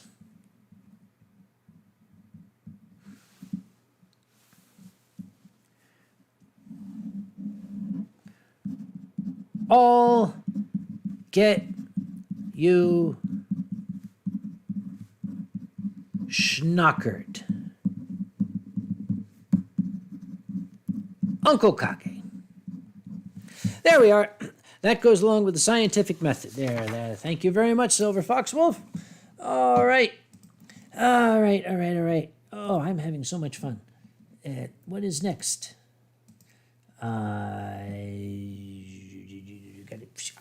Maybe if I move this, I'll actually be able to see you. There it is. Okay. Silver Gachaman. A pack of Christmas wolves. Okay. Pack of Christmas wolves. Well, let's start with wolves, right? Actually, that's a little more foxish. I'm going to start over here. You have to have a boxy muzzle for a wolf, right? And floof over here. And then another one.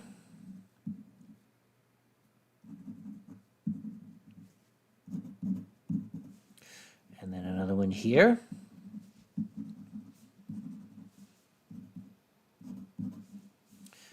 And then one here.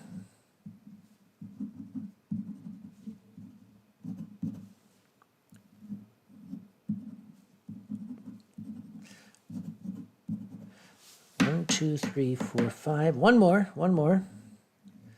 Boxy muzzle. Floof. Happy expression. Ears. Here we have a 6-pack of Christmas wolves. $49.95. Amazon Prime. Uncle Kage. And that is the drawings. For now, we shall go back to, the main cam, having done my drawing cam. There we are. I don't need the gloves no more. So thank you all very much, my most excellent, amazing, and beloved Patreon patrons. I'll need this part. Yes. Cheers, nom. Oh, furry trainer. I wasn't what? I forgot a shot glass. We'll fix it in post. How's that? Okay. Yep. Oh, Yakisoba's probably gone to bed by now. Good night, Yakisoba. If I don't see you, I'll make this public tomorrow. What the hell? Now, I was kind of hoping that I would be joined by a friend for the stream, but when the glue vine is done, so am I. So I don't know where the friend is now. I'm getting a tiny little bit worried because it is not a fit night out for man nor beast. The weather in central North Carolina is actually quite awful right now. Raw, high winds, gusting at tropical storm force. We are having quite the wintry storm.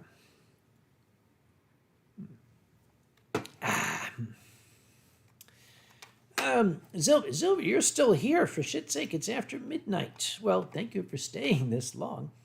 All right. I'm watching. It's probably Europeans. I'm watching the number of viewers slowly drop. Silver says, "Witness me, furry and mangy." Oh, nom, nom, nom, nom. Yeah. You know what? We need a brief musical interlude. ゴキブリゴキブリゴキブリ体操ゴキブリゴキブリゴキブリ体操ゴキブリゴキブリゴキブリ体操 There we are, for your Christmas viewing pleasure. If you didn't want to see that, tough. Had to fill in some space. Actually, let me check my messages. Maybe he sent a message saying, my car is in a ditch. Nope. I do have some emails.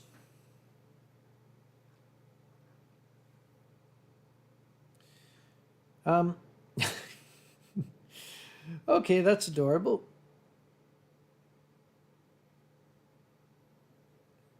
Okay. We have an email. It is totally cute. Hold it. It says, "Stay safe this winter."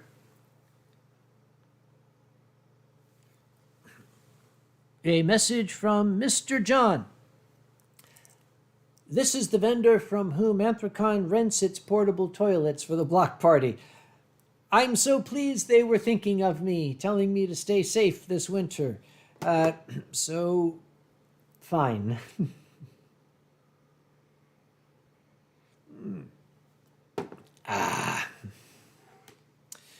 So, if company does not arrive, just set that there. By the time the glue vine is done, I may just have to end the stream. Because even your dear old Uncle Kage probably cannot go through 2 full bottles of glue vine on his own. Although I'm going to try. So, for those of you who got here late, it's all right. You will notice somewhere, wherever your chat is, most people's chats are like over here, and sometimes the chat starts at the top, sometimes it's down the bottom. There's a link up there. For those of you who got here late, the furries of North Carolina have decided that we're not just going to support the local ALS walk, we're going to sponsor it this year. You can read all about it there. There is a wonderful little PDF that is Dog Bomb's story in his own words on that page. I recommend reading it. I won't read it to you because I will break down, but I'll let you read it yourselves. Nom nom. So since the channel is so slow, in order to fill the time, I'm going to try something that is probably going to ruin my night. Let's see what's on the news headlines right now, shall we? More than 1 million without power, thousands of flights canceled. Well, that's a normal... Oh, remember I mentioned the weather is shit? Well, that's why. Okay, yeah. Flight cancellations disrupting holiday travel. Iowa sports reporter goes viral for blizzard coverage. Okay, you know what? If these are the top stories tonight, that means all is well with the world. I'm just going to turn that shit off.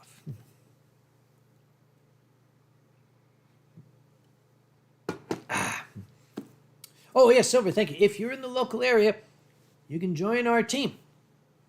It is always lots of fun to have furries at the walk. If we get the sponsorship package, we'll actually be invited to have a booth there right alongside the other big corporate sponsors. The other big corporate sponsors are like, hey, buy our shit. The furries are like, hey, we're furries. Here's what we do. We have fun. Wouldn't you like to be a furry too? And if we get to the magic $10,000 corporate sponsorship level, a representative will be able to make a little speech at the closing ceremonies. And that representative definitely wants to look at, say, Duke Energy or Wake Med Health Group and say, is that all you got? Seriously? A bunch of ding-dongs in animal costumes outperformed you guys. Seriously? Next year, let's get real. And who knows, that last dollar, that last magical dollar that buys the last microscope slide, that funds the last experiment, when somewhere a biomedical researcher says, aha! That's it. That's what's causing this, and here's how to fight it. I just hope I live long enough. I may not, but I hope that I live long enough to be able to tell the kids in the future, the ones who aren't born today, there used to be this disease called amyotrophic lateral sclerosis. And it was terrible, and it afflicted people, and they died. But it doesn't happen anymore. I don't have lots of aspirations. That's one of them.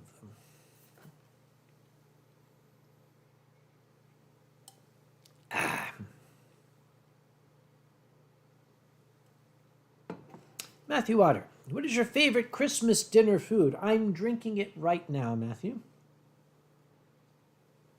Although,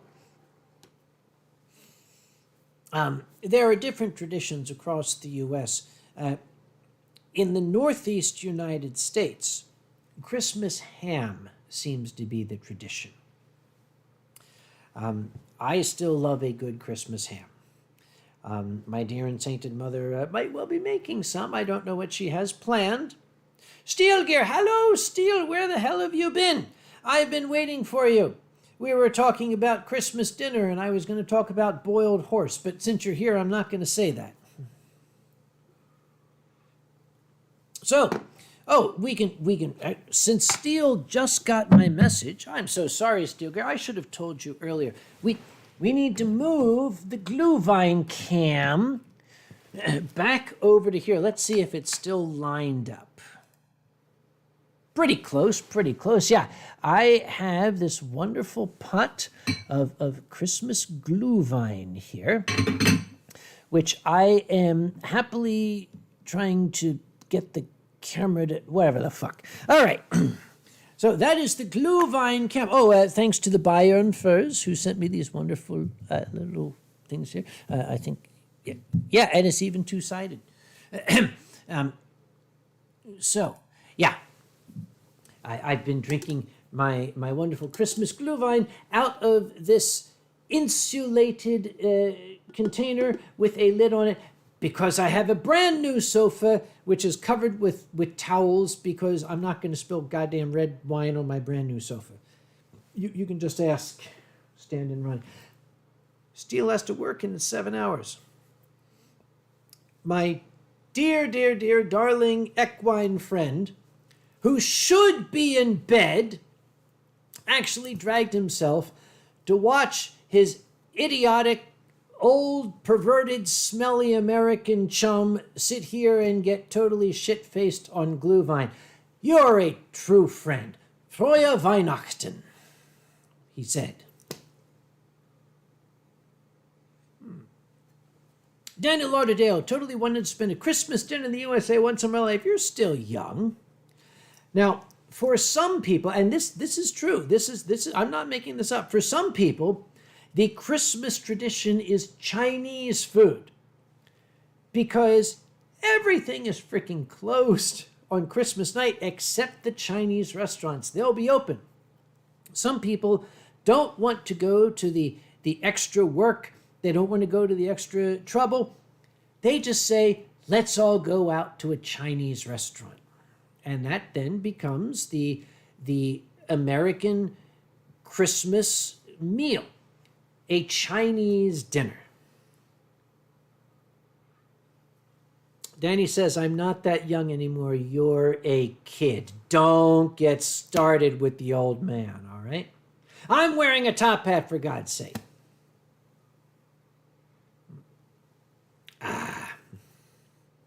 Steel Gear is forever going to hold a very, very warm place in my heart because he took my dear and sainted mom and my small collection of drunken nanites to dinner after Eurofurence. He is an absolute capital fellow. He does have a tendency to eat hay with his mouth open, but, it's a horse thing. It's his cultural tradition, so you can forgive that. But my hat is off to you, Steel. So I'm so glad you showed up tonight. Nom nom. I might have to replenish the Glühwein here. Okay, and somebody remind me for next year, the cloves go into a sachet.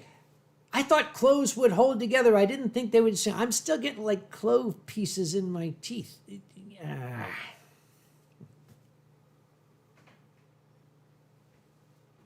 Danny, I miss my youth days. I'm a gray muzzle now. Oh, what are you?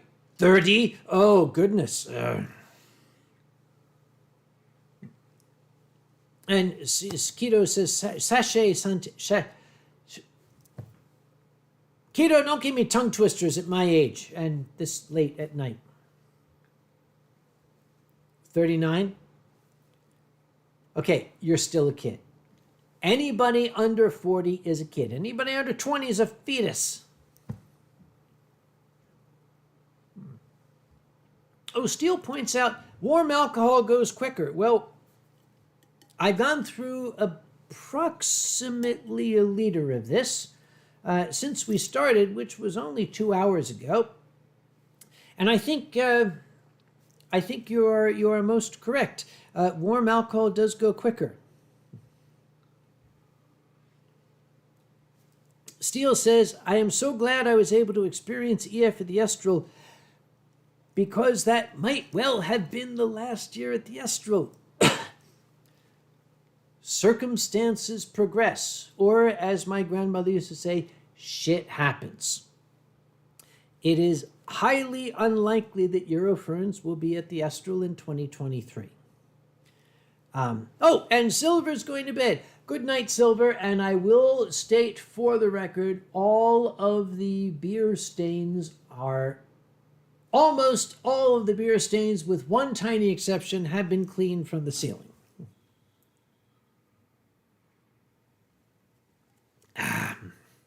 But Steele, if Euroference winds up in a different German city like Frankfurt or Vienna or I don't know, Rome, something, wherever the hell, American education system, yay. I certainly hope you will be there again next year because I owe you a drink. Just one, but I owe you a drink, certainly. Yeah. Oh, boy. Danny, yeah, we are crossing our fingers. And here's the thing. Brazil Fur Fest asked me first if by happenstance Euroference is on the same weekend as Brazil Fur Fest. I already accepted Danny's invite, so Danny, don't worry. I'm not gonna cheat on you with a bunch of Germans, even though they are younger.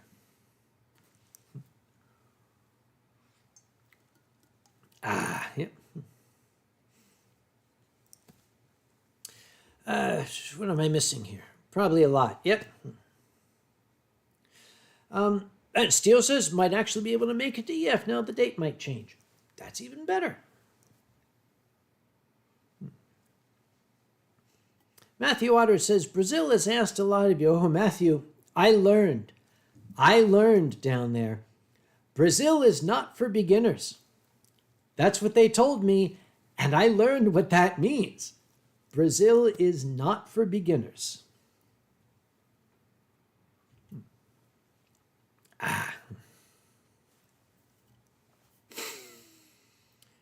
What time we have?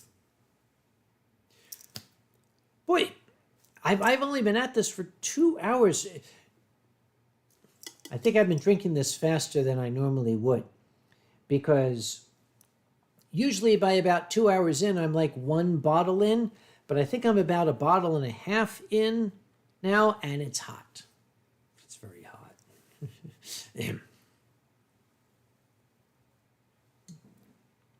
So, lined up for next year,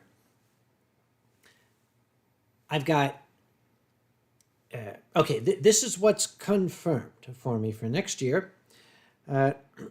There's Motor City.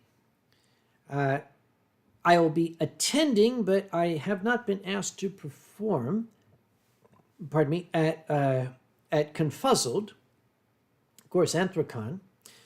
There will be Brazil Fur Fest, hopefully Euroference, depending. I am going to be going back to Guadalajara to attend Confuror, because my God, that sangria was like a gastronomical orgasm. It was incredible. I am going back for the sangria. You know, maybe there's a furry con. I don't know, but I'm going back for the sangria. Those are the ones that I know I'm going to be going to next year. Matthew Otter says, where is Confuzzled? Brumby! It'll be in Birmingham at the NEC. I don't know what the hell NEC stands for. Danny says, no Megaplex next year. They don't pay scientists like they used to. I've not had an invite from Megaplex. If I can afford it, and if the weekend is free, I may be able to save some money by taking a train down, but we're going to have to see. Yep.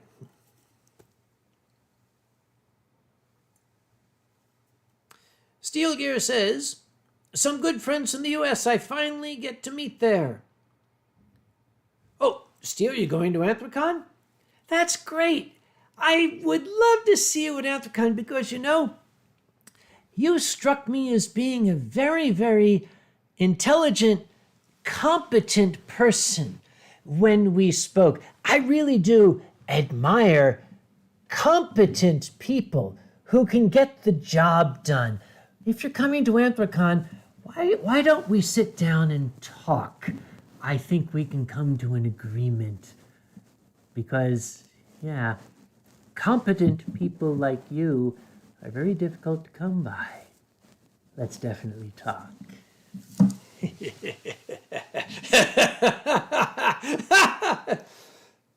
I'm sorry, did I say all of that out loud? I meant just to think it. Steele, I would love to see you at Epicon. Let's do it, yeah. Let's see, what's going on here? Matthew Otter says, I'm the C word, but I hide it well. Oh, that is a very open-ended statement, Matthew.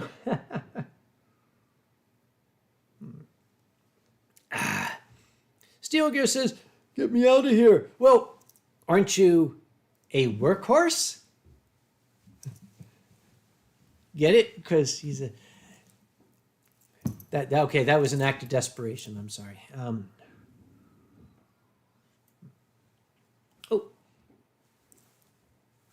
I have new neighbors upstairs. They're going out on their porch, which is odd because the wind is howling out there. I hope they're all right.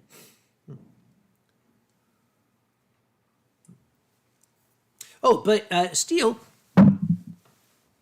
I shall take you to our wine cellar in Pittsburgh. That's where my lovely glühwein came from, which I enhanced with some cinnamon sticks and some citrus fruits and some cloves which should have gone into a sachet, as I have learned. But I do like our wine cellar. If you get there early in the convention, I shall take you there. And I'll even buy the first round. That's how much I like you. You get all the others, but I will buy the first round.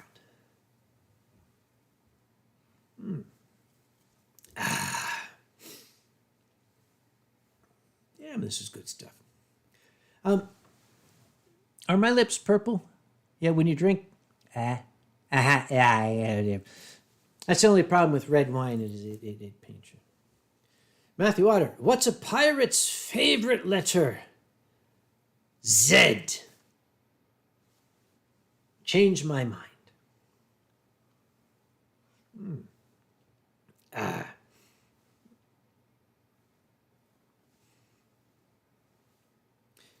Well, I guess I'm not going to get any company tonight, which means I'm going to drink all this glühwein all by myself. Steele says, my flight's changed and I now have 3 hours of time in Philly. Steele, send me your itinerary. I mean, honest, yeah. Email me your itinerary. Maybe I can make that layover in Philly a little more comfortable. I have my ways. I still have the SMD card, at least for the year 2023. You see, United Airlines, with great fanfare, they said, oh boy, this is wonderful. You guys are going to love this. We're raising the requirements by almost double to keep your SMD level. So I'm probably not going to be SMD level in 2024. So this might be the last year that I can do nice things for my traveling friends.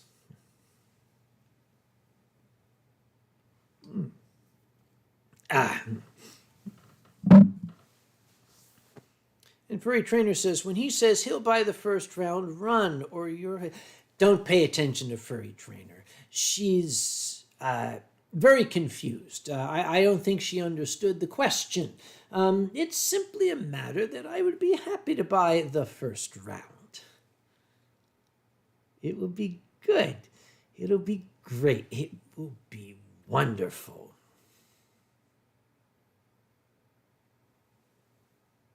Trust me. Yeah.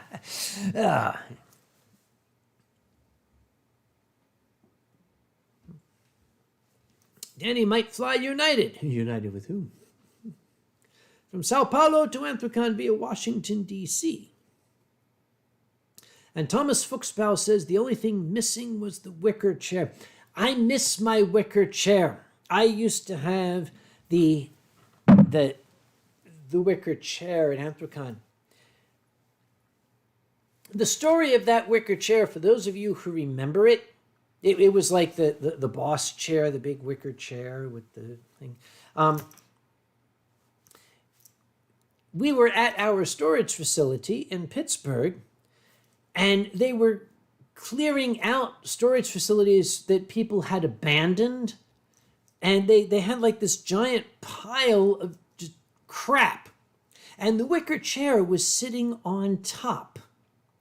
I looked at it, I said, what's going to happen with that wicker chair? And they said, well, it's abandoned properly. We're either going to auction it off or throw it in the dumpster. I said, I'll give you $10 for it. They said sold. So that wicker chair was the chairman's chair at Anthrocon for a number of years. The problem is, it was obvious why somebody abandoned it. The thing was a piece of crap. It started to kind of deteriorate. When I went to sit in it, it started to bend. So we eventually did have to get rid of it. But it was fun while it lasted. Yep. And yes, Matthew, it wickered away.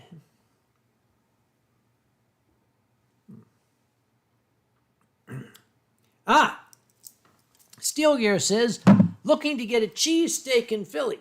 We talked about it last wine stream, but you were drunk, so you might not remember. You are correct. I don't remember. However, I will look up the cheesesteak dealers in Philadelphia, and I will direct you to the right ones. The ones at the airport, that is. And remember what I taught you. When you order with the minimum number of syllables. You say, yo, cheesesteak wit. If you say cheesesteak wit, you're going to get a steak sandwich with American cheese and fried onions. If you say cheesesteak provolone wit, you're going to get a steak sandwich with provolone cheese and fried onions. That's mine. Cheesesteak provolone wit. You can say without, and remember there's no H.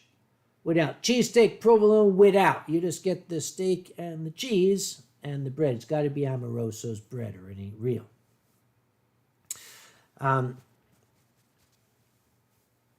If we have time, we'll get on Discord and I'll drill you. We'll go through to make sure you know how to order. Remember, you start out with yo, cheesesteak wit, cheesesteak provolone wit, yo. That's important for a foreigner. The leading yo is necessary. Yo, that's like the beginning of the sentence. That's the capital letter at the beginning of the sentence. Yo, cheesesteak provolone wit, yo. The second yo is an honorific. That makes it a polite request. Yo, cheesesteak provolone wit. That's, hey, I would like a cheesesteak sandwich with provolone cheese and fried onions, please. Yo, cheesesteak provolone wit, yo. The second yo is honorific. I beg your pardon, sir. Could you kindly prepare a cheesesteak sandwich with provolone cheese and fried onions if it is not too much trouble? That's what the second yo does.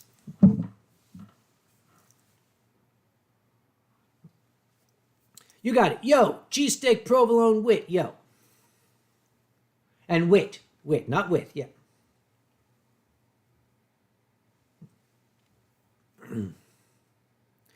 Can we just go to Fernando's and order the Kage? Okay, Matthew, interesting question.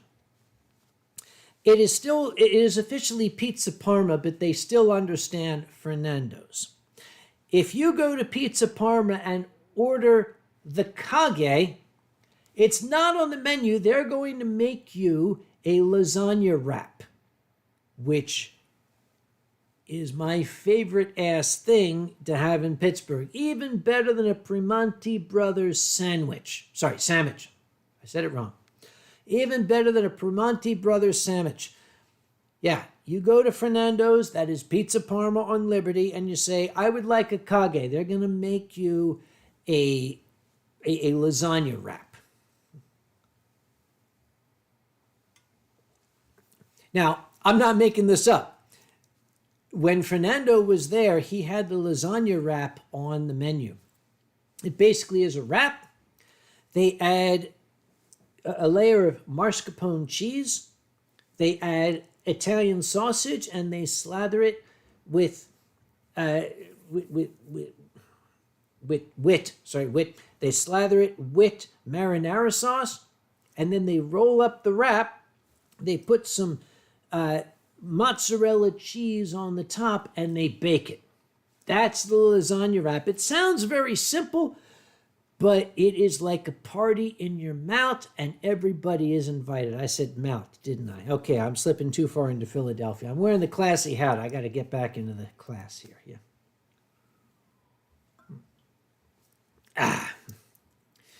And just as a word of warning, couple of words of warning. Anthrocon's opening ceremonies are moving to Thursday this year. We've been a 3-day convention since time immemorial. Everybody's already there by Tuesday night, for Christ's sake. We're going to start opening ceremonies on Thursday in 2023. Also, if you weren't paying attention, and I'm sure some of you weren't, if you want to get a hotel room, you have to be pre-registered for the convention to get a hotel room. Let's just say we've been watching some of our friendly competitors and learning from their experience. If you are not pre-registered for Anthrocon when February 2nd rolls around, you will not get the link to make your hotel reservation.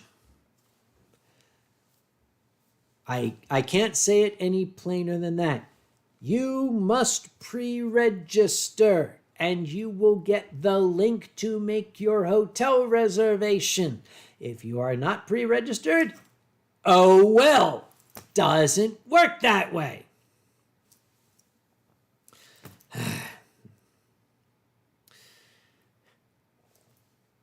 I don't know how much more plain I can be. I just know. I am waiting for it. I just know that February 2nd is going to come by and somebody's going to say, where's the link to get my hotel room? And I'm going to say, didn't you see the multiple announcements we did? Didn't you see on our webpage? Didn't you see on our Twitters? Didn't you see on the Masticate, whatever that thing is, the masturbate, that thing that people are using instead of the tweeters. Okay, didn't you look at masturbate.com and it says, oh, you got to have... Bottom line, I'm not going to be very sympathetic. Sorry, there, I said it. Yeah. Danny says, people don't see announcements. If it was called masturbate.com, they'd see that, wouldn't they? Oh, no, they wouldn't, because it makes you go blind. Hey, you see what I did there? All right, never mind. Let's keep moving.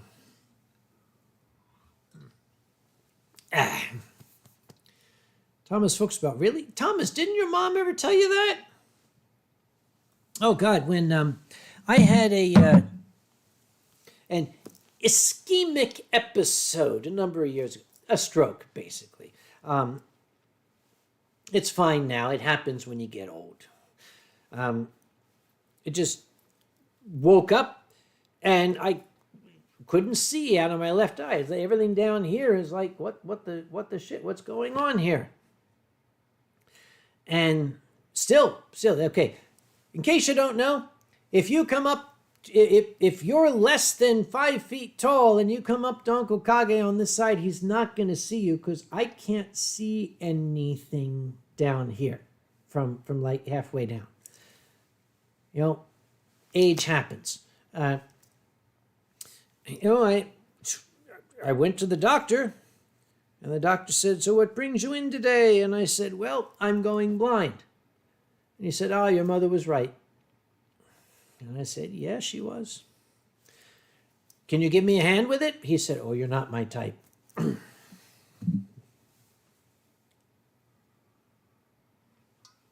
Steele says, "I'll be in the shower real quick. Be right back." Picture it didn't happen, Steele.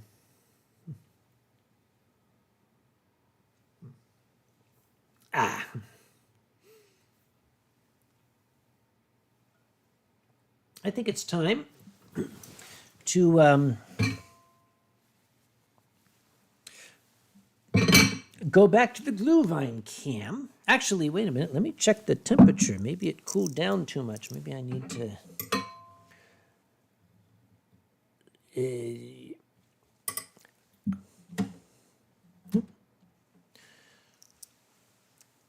Yeah, we'll take some. Sorry, going back to the Glühwein cam. Okay. All right, we'll take the lid off my... Yes, this portion of the wine stream brought to you by the Bayern Furs. Frohe Weihnachten, meine liebe Bayern Furs.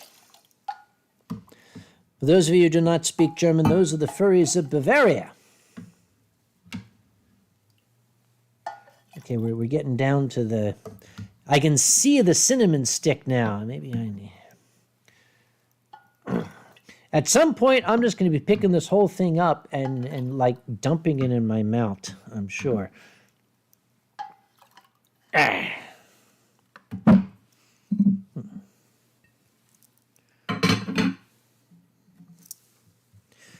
All right, back to the main cam, away from the Glühwein cam.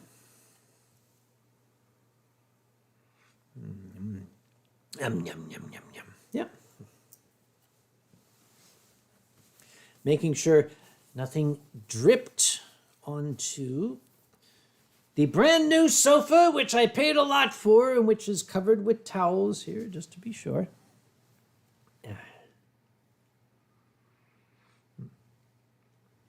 We're down to 21 viewers. That's what happens when you have a private stream. I'll tell you what, I might finish this glass of Glühwein and then I'll let all of you guys go to bed. You've been very, very patient for staying up this late to watch this. Oh, nom, nom, nom, nom. But this is such damn good shit.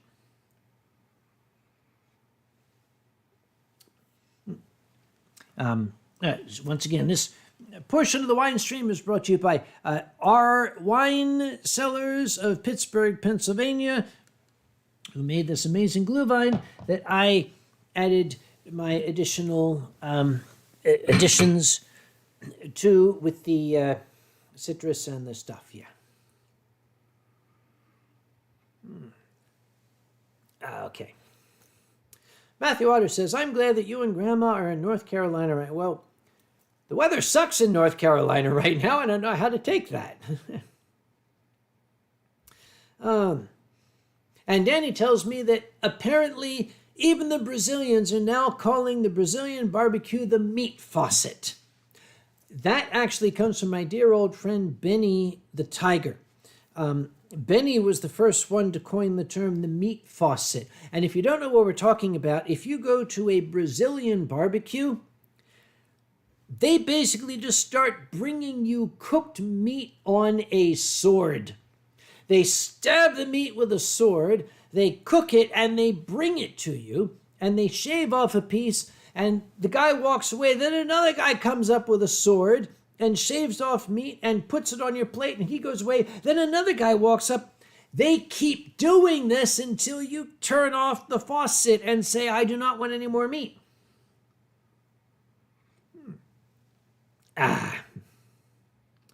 Matthew Otter says it's in the negatives in Pennsylvania, right? Matthew, I must ask, where, if you're willing to divulge, where in the great Commonwealth of Pennsylvania are you right now? I must know. Inquiring minds want to know. Generally, you don't have to tell me your address, what county, what portion. Because I'm originally a Montgomery County kid. I was born and raised in Norristown, outside of Philadelphia. Moved to the main line back when that meant something.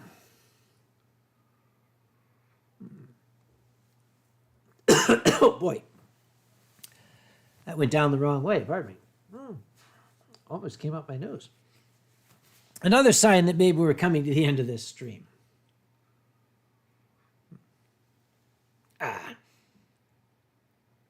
Oh, Matthew says, I was just quoting the weather at the moment. I live in Marion, North Carolina.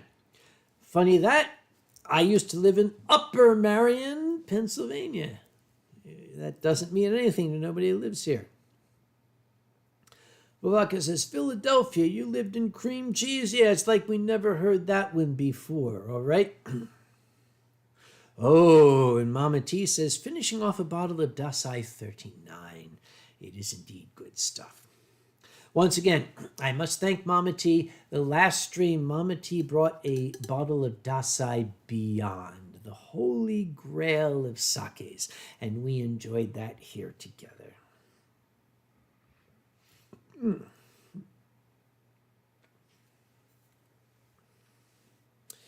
In fact, the area of Pennsylvania I grew up in was called the Welsh Tract. Most of the town names are still Welsh. There's the town of Lanark, the town of Bryn Mawr, the town of Brynathan.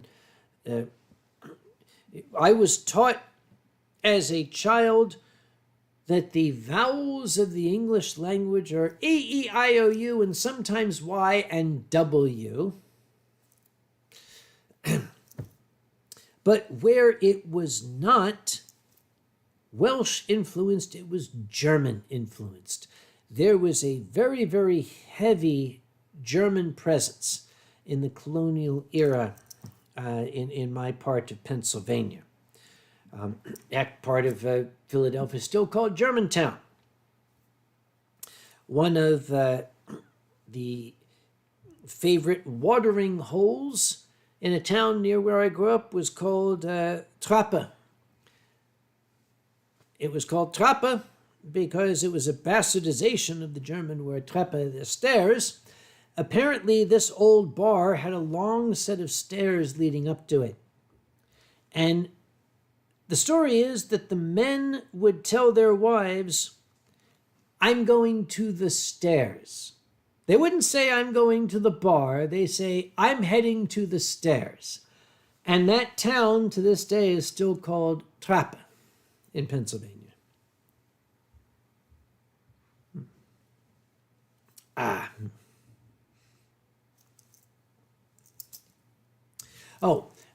If ever you are somewhere where they're advertising a Philadelphia cheesesteak, first question is, do you have Amoroso's rolls? If they look at you funny, walk away, because the answer then is no. You can tell even before that, because if they say Philadelphia cheesesteak and what they advertise coming on it includes lettuce and or mayonnaise, walk away. Those do not go on a Philadelphia cheesesteak, period. Nom nom.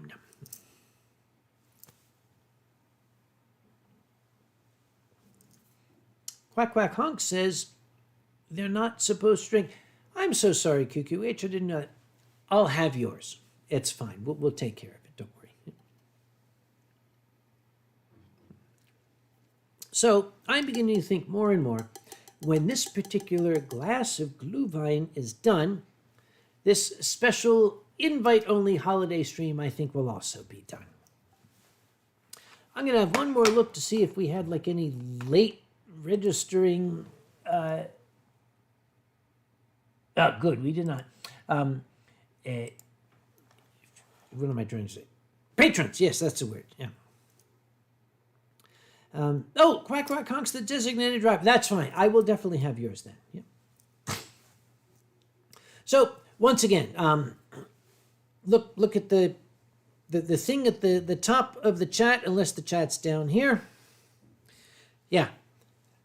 Furries don't just want to support the local ALS walk this year, we want to sponsor it.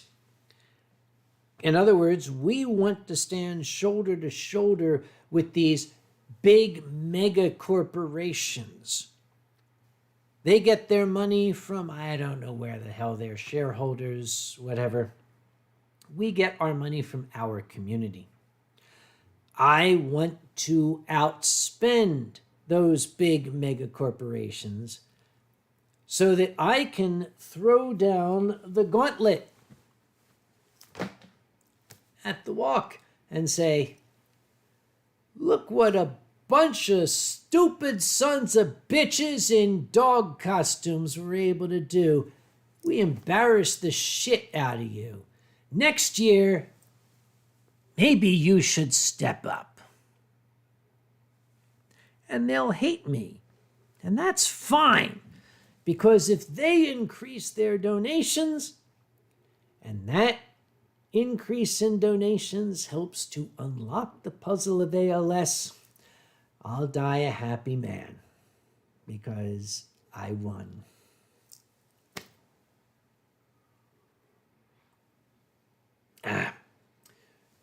Raise your hand if you ever met Dog Bomb. You don't have to. I'm just going to assume you're raising your hands at your computers there. Dog Bomb was incredible. He almost literally spat in the eye of ALS. He did not let it stop him. He never at any time gave in to despair. He did not give up. Let me tell you how he met his end. At the time, there were people who criticized him and said he gave up. But I don't see it that way. Dog Bomb was reaching the point in the disease where he would no longer be able to move. It is a degenerative motor neuron disease. It was robbing him gradually of the ability to move his own muscles. He was reaching the point where he would no longer be able to even raise his hand. He would be an invalid. He would be, I hate the term, a vegetable. Dog Bomb lived in California. He took advantage of a certain law in California that allows a physician to assist a terminally ill patient to ease their passage, shall we say. Dog Bomb chose an assisted exit. When I first heard his plan, I was horrified. And I wrote to him and I said, Tony, I'm not going to second guess you, kid, but are you sure you want to do this? And he wrote back, ALS is not going to kill me. The only one who can take out Dog Bomb is Dog Bomb. And I respected that. He went on his own terms. He didn't let ALS take him.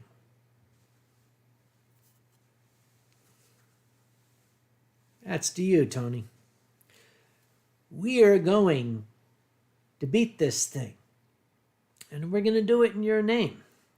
And when we do, when that announcement is made, when the breakthrough is made in your name, I am going to stand at a podium and a microphone with an audience, and I'm going to say, "Butts!" Because that's what you would have said.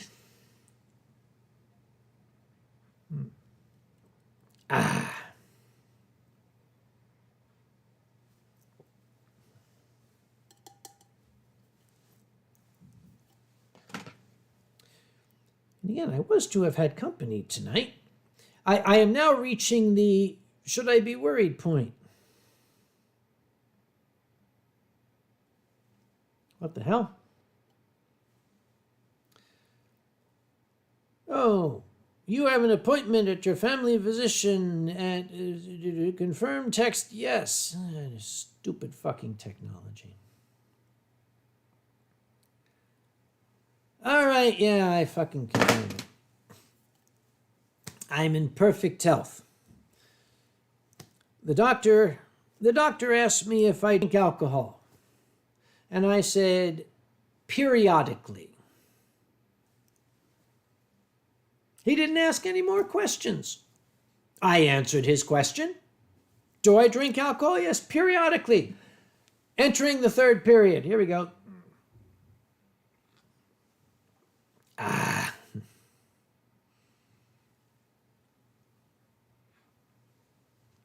All right, what's going on here? Thing is, we're down to like 19 people here. I gotta keep shit going. I'm kind of hoping you guys will put shit in the channel here.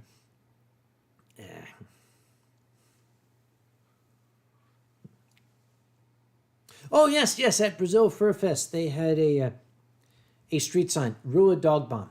I bid on that in their charity auction and I won. And Danny was supposed to bring it to me and he didn't. But it's okay, I forgive you. I will get it eventually. I'm not going anywhere as far as I know. And according to my lab results, I'm not going anywhere. So, Quack Quack Hunk says, I had a doctor give me advice without reading my chart. I miss Dr. K, my old doctor from Pennsylvania. I miss him greatly because we understood each other. My current doctor is a good man, but he doesn't understand me. In that, I am a very, very literal patient. He gave me a new medication, and he said, do not take this with alcohol. So I don't. I take it with water. And then I have the alcohol. If he's going to be vague, it's his problem, not mine. Nom nom. Matthew Otter, what are your Christmas plans? Well, tomorrow I shall be having breakfast at Grandma Kage's place. It will include scrapple, which Pennsylvanians will understand. Perhaps some Germans will too. Proper scrapple and eggs. Sorry, Eier. You have to say Eier. And then I will probably come back here and tidy the place up a little bit because we have some friends coming in for Christmas Eve. Some local furries who didn't have anywhere to go at Christmas. The very, very instant Grandma Kage hears that, they now become family. So we're going to have some local furries, darling folks. They're going to be showing up tomorrow. Basically, Grandma Kage, that is, she's got about 6 times more glühwein there than I have here. And I'm going to tell her to put the cloves in a sachet. We learned that. And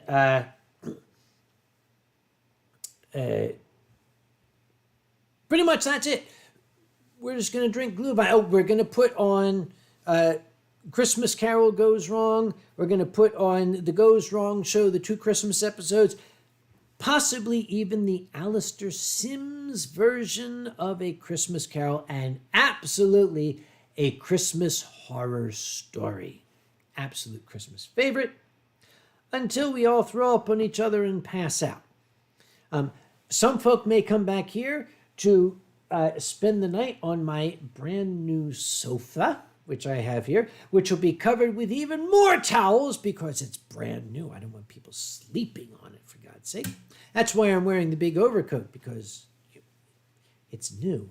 And then Christmas morning, we'll repeat the entire fiasco. Eggs, scrapple, yeah.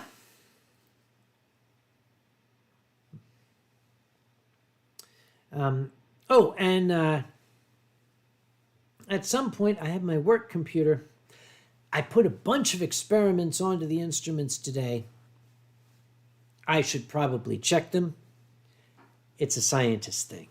Yeah, we're pursuing truth. I'll just say this. I was doing a bunch of work today. What I came up with was not good news for a portion of my company. I found some shit that is going to upset them. And I talked with my boss and I said, should I send the results now or should I wait till after Christmas? And boss and I decided together the bad news is still going to be bad news on December 27th. We'll send it to them then. Why send them something that's going to make them sad 2 days before Christmas? I don't think any of those colleagues are watching this stream, and if they are, sorry guys.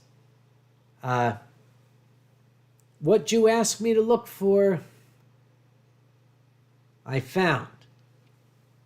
We'll work on it. There are things we can do. I'll tell you that. But for now, you're boned. But you're not going to know that till after Christmas, because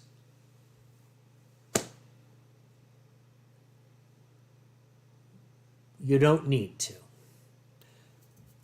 My colleagues who are not watching this, I really hope to fucking God you're not watching this. I hope that you are having the time of your lives. I hope that you are enjoying yourselves with friends, family, children, grandchildren, parents, grandparents, that you are happy and healthy and absolutely at the top of your game. When you get back to work on Tuesday, it's back to the world of dreams. But between now and then, Merry Christmas. I can't tell you, Vivaka, unfortunately, you know how that shit works.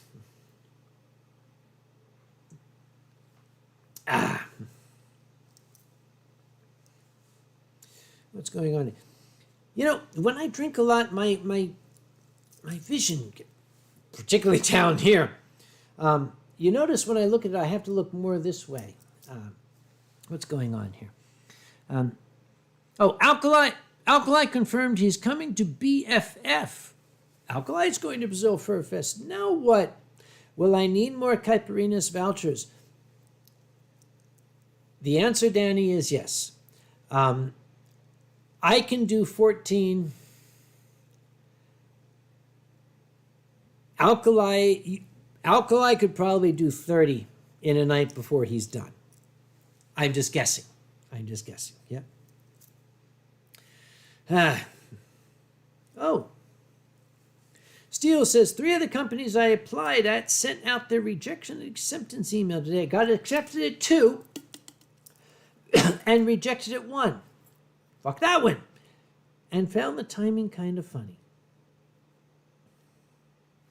Let me tell you, Steele, as an old professional, there is nothing in the world more satisfying, other than maybe a good blowjob. That's an aside. There is very little in the world more satisfying than to be rejected this year by a company, and then some years down the road having that company begging you to come work for them. It just feels as good as that blowjob.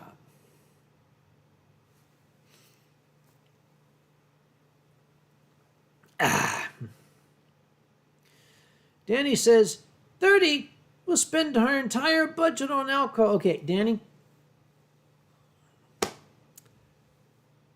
Yes, you will. Here's the thing.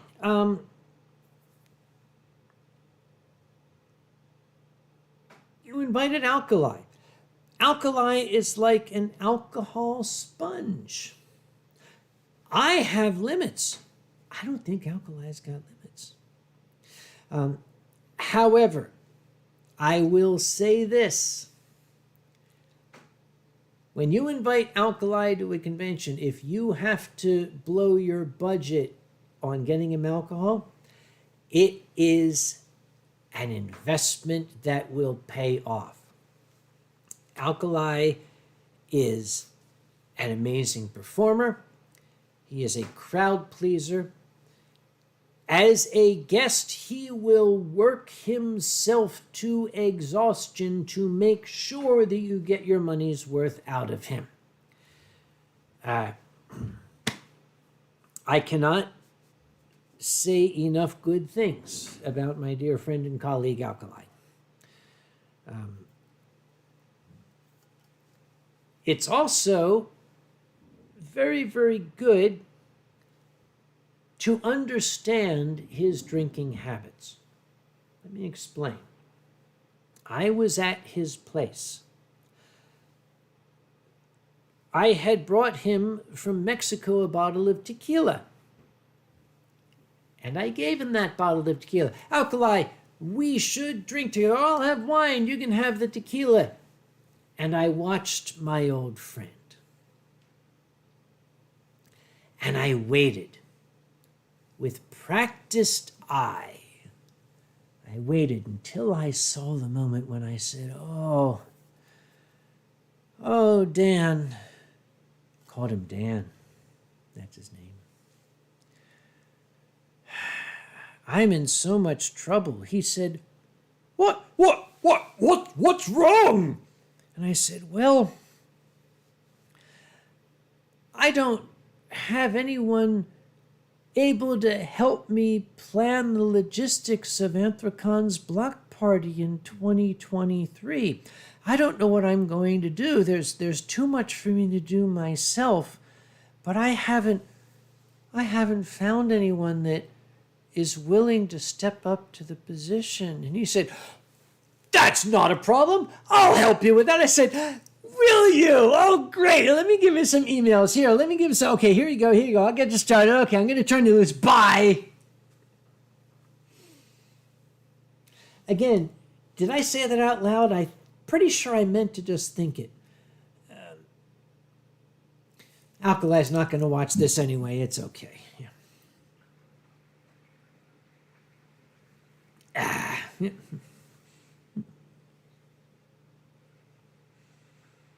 Danny says, I'm saving up even coins to make my way to Anthracon this year. Well, Danny, you guys use coins that are actually worth shit.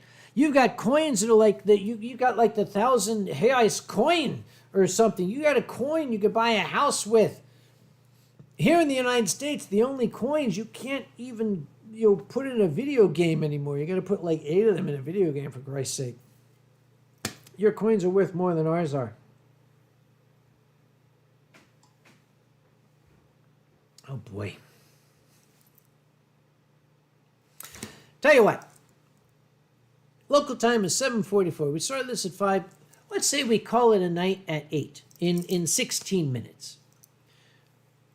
My dear patrons, my dear guests, my dear friends, you are all one and the same. I hope that you will consider you got your money's worth if this is only a 3-hour stream. But once again, the original plan was to have a co-host tonight, but the co-host hasn't got here, and I've gone through all of the booze that was supposed to be for both of us. So I hope that that's enough. Matthew Otter says, what watch are you wearing? Both of them.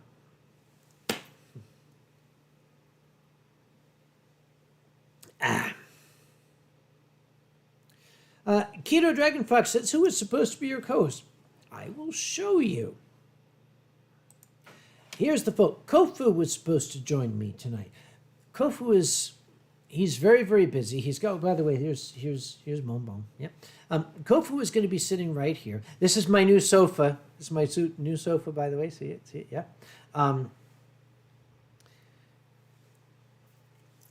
I am reaching the point where I want to send him a text saying, dude, are you okay? Because again, it is damn lousy weather out there. But this was to have been the full show.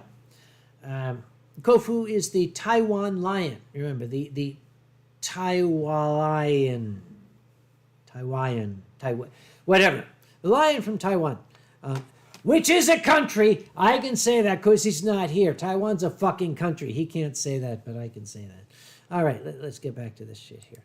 All right. So yes, Kofu was supposed to be here. He is the best ever. I agree.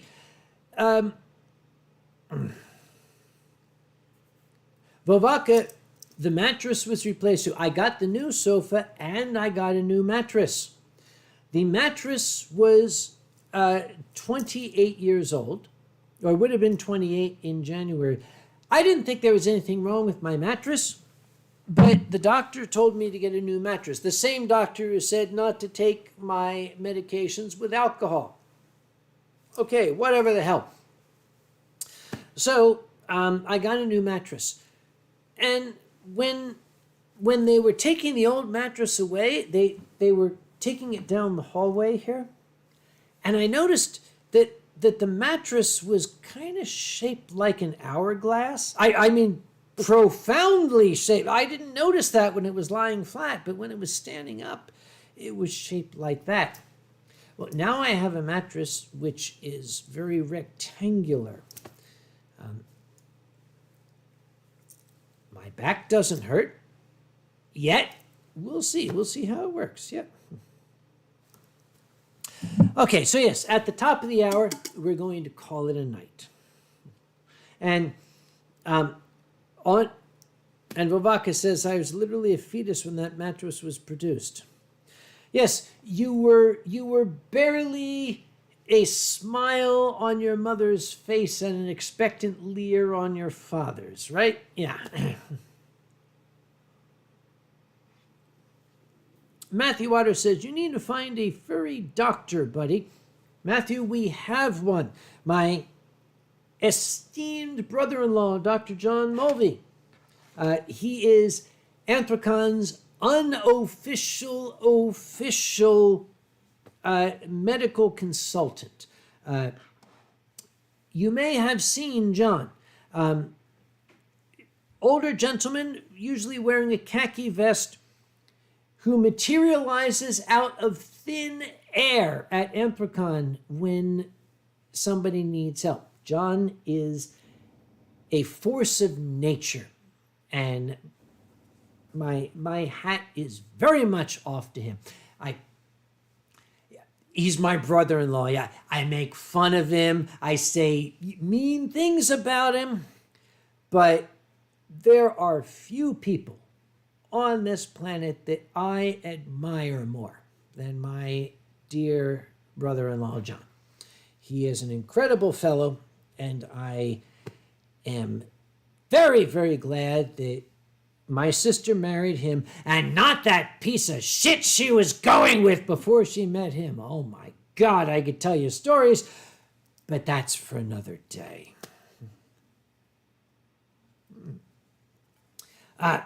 Sorry, we got off on a tangent. Yes, we do have a furry doctor. And if John's not there, we do have physicians in the fandom. There's Doc Rat, who, if you've not seen docrat.com.au, it's a webcomic about a furry physician. That is an actual family practitioner who has a practice, a doctor's surgery in Melbourne, Australia. And I have met Doc Rat. He is the absolute salt of the earth, an absolutely amazing fellow, and he can mix a martini with surgical precision that will drop you on your ass. So indeed, yes, we have furry physicians. And somewhere, I am one of the oldest official furries out there. I have this vague recollection. It was in California. It must have been at either an early Further Confusion or a later conference. It's somewhere in history, and maybe I was the only one who witnessed it. Maybe I dreamed it, but it's such a clear memory. For one who drinks, it's a clear memory. There was a bar. It was not very far from the con site. And there were a bunch of furries there. And there were some early fursuits. The early fursuits were very rudimentary, but they tried. There was a guy who had almost like a bulldog fursuit head. At the bar, there was a local, a drunk, a hooligan, was picking on the furries, was being very loud, calling them nasty things, then was starting to get physical, was starting to pull tails, was starting to take it to the next level. This fellow with the dog, it was like a canine partial, went up to the guy, and I was sitting close enough I could hear him say, hey, look, that's not cool. You really shouldn't do that. I mean, these guys are just trying to have fun. And the drunk didn't take kindly to that and started saying disparaging things to the guy. And the guy's like, hey, look, man, I'm just trying to say, we're just trying to have fun. You're trying to have fun. Let's all just relax. The drunk balled up his fist and took a swing at the fursuiter. The fursuiter caught his fist, spun the guy around, slammed him against the wall, reached into his pocket, pulled out a badge, and said, "You're under arrest."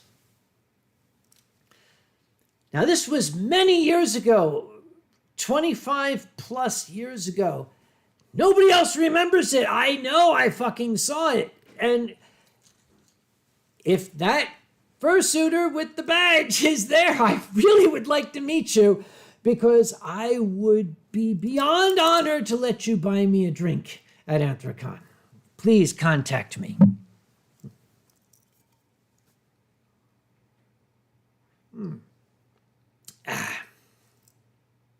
7:53. We have 7 minutes to go.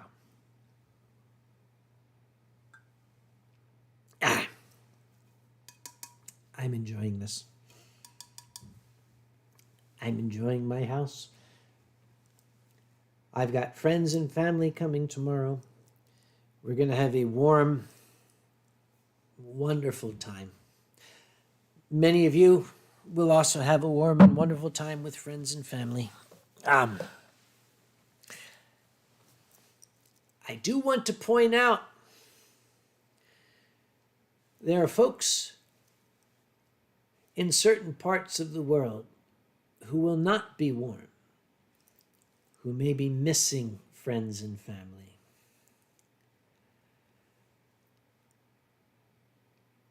As we enjoy ourselves, as we celebrate this amazing time of year where we talk about renewal and friendship and hope for the future, spare a thought for those of us who are facing a cold Christmas, who are facing a Christmas dinner that they're going to have to chip the ice off of if they have Christmas dinner at all, who will be getting together by candlelight, not by choice, but because somebody has bombed the daylights out of their electric substation. But, as a great man said, people who will be enjoying Christmas not just by candlelight, but by the light of hope. This is a novelty for some of you young folk. For us old people, we've seen it before. And the nice thing is, wars end. And eventually, the people who need to get their asses kicked get their asses kicked. Let's just hope that that happens sooner than later.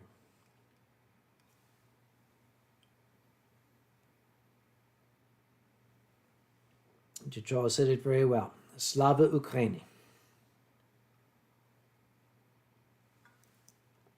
That's close enough. Ladies, gentlemen, all and neither, friends, all friends, you wonderful people who have kept this old man company these many years, you magnificent folk who have taken the time to listen to my drivel, you absolutely outstanding human beings who have allowed me to feel happy. Perhaps even at the expense of your own sanity. Bless you. I thank you. If there is another world better than this one, there certainly is a place there for all of you. I am going to call this an end, and I'll end it with a wonderful song that I've gotten very, very familiar with. You'll see it. And if people say, oh, Kokage is being political, guys, it's Christmas. You know, brotherhood, togetherness, you know, the spirit of man and all that shit. Thank you all, and Merry Christmas. You know, Happy Hanukkah, Happy Kwanzaa, Happy Yule, Happy such a, all that shit. Guys, thanks again. I wish you, the only thing I can wish you, happiness in the year upcoming. God bless you all.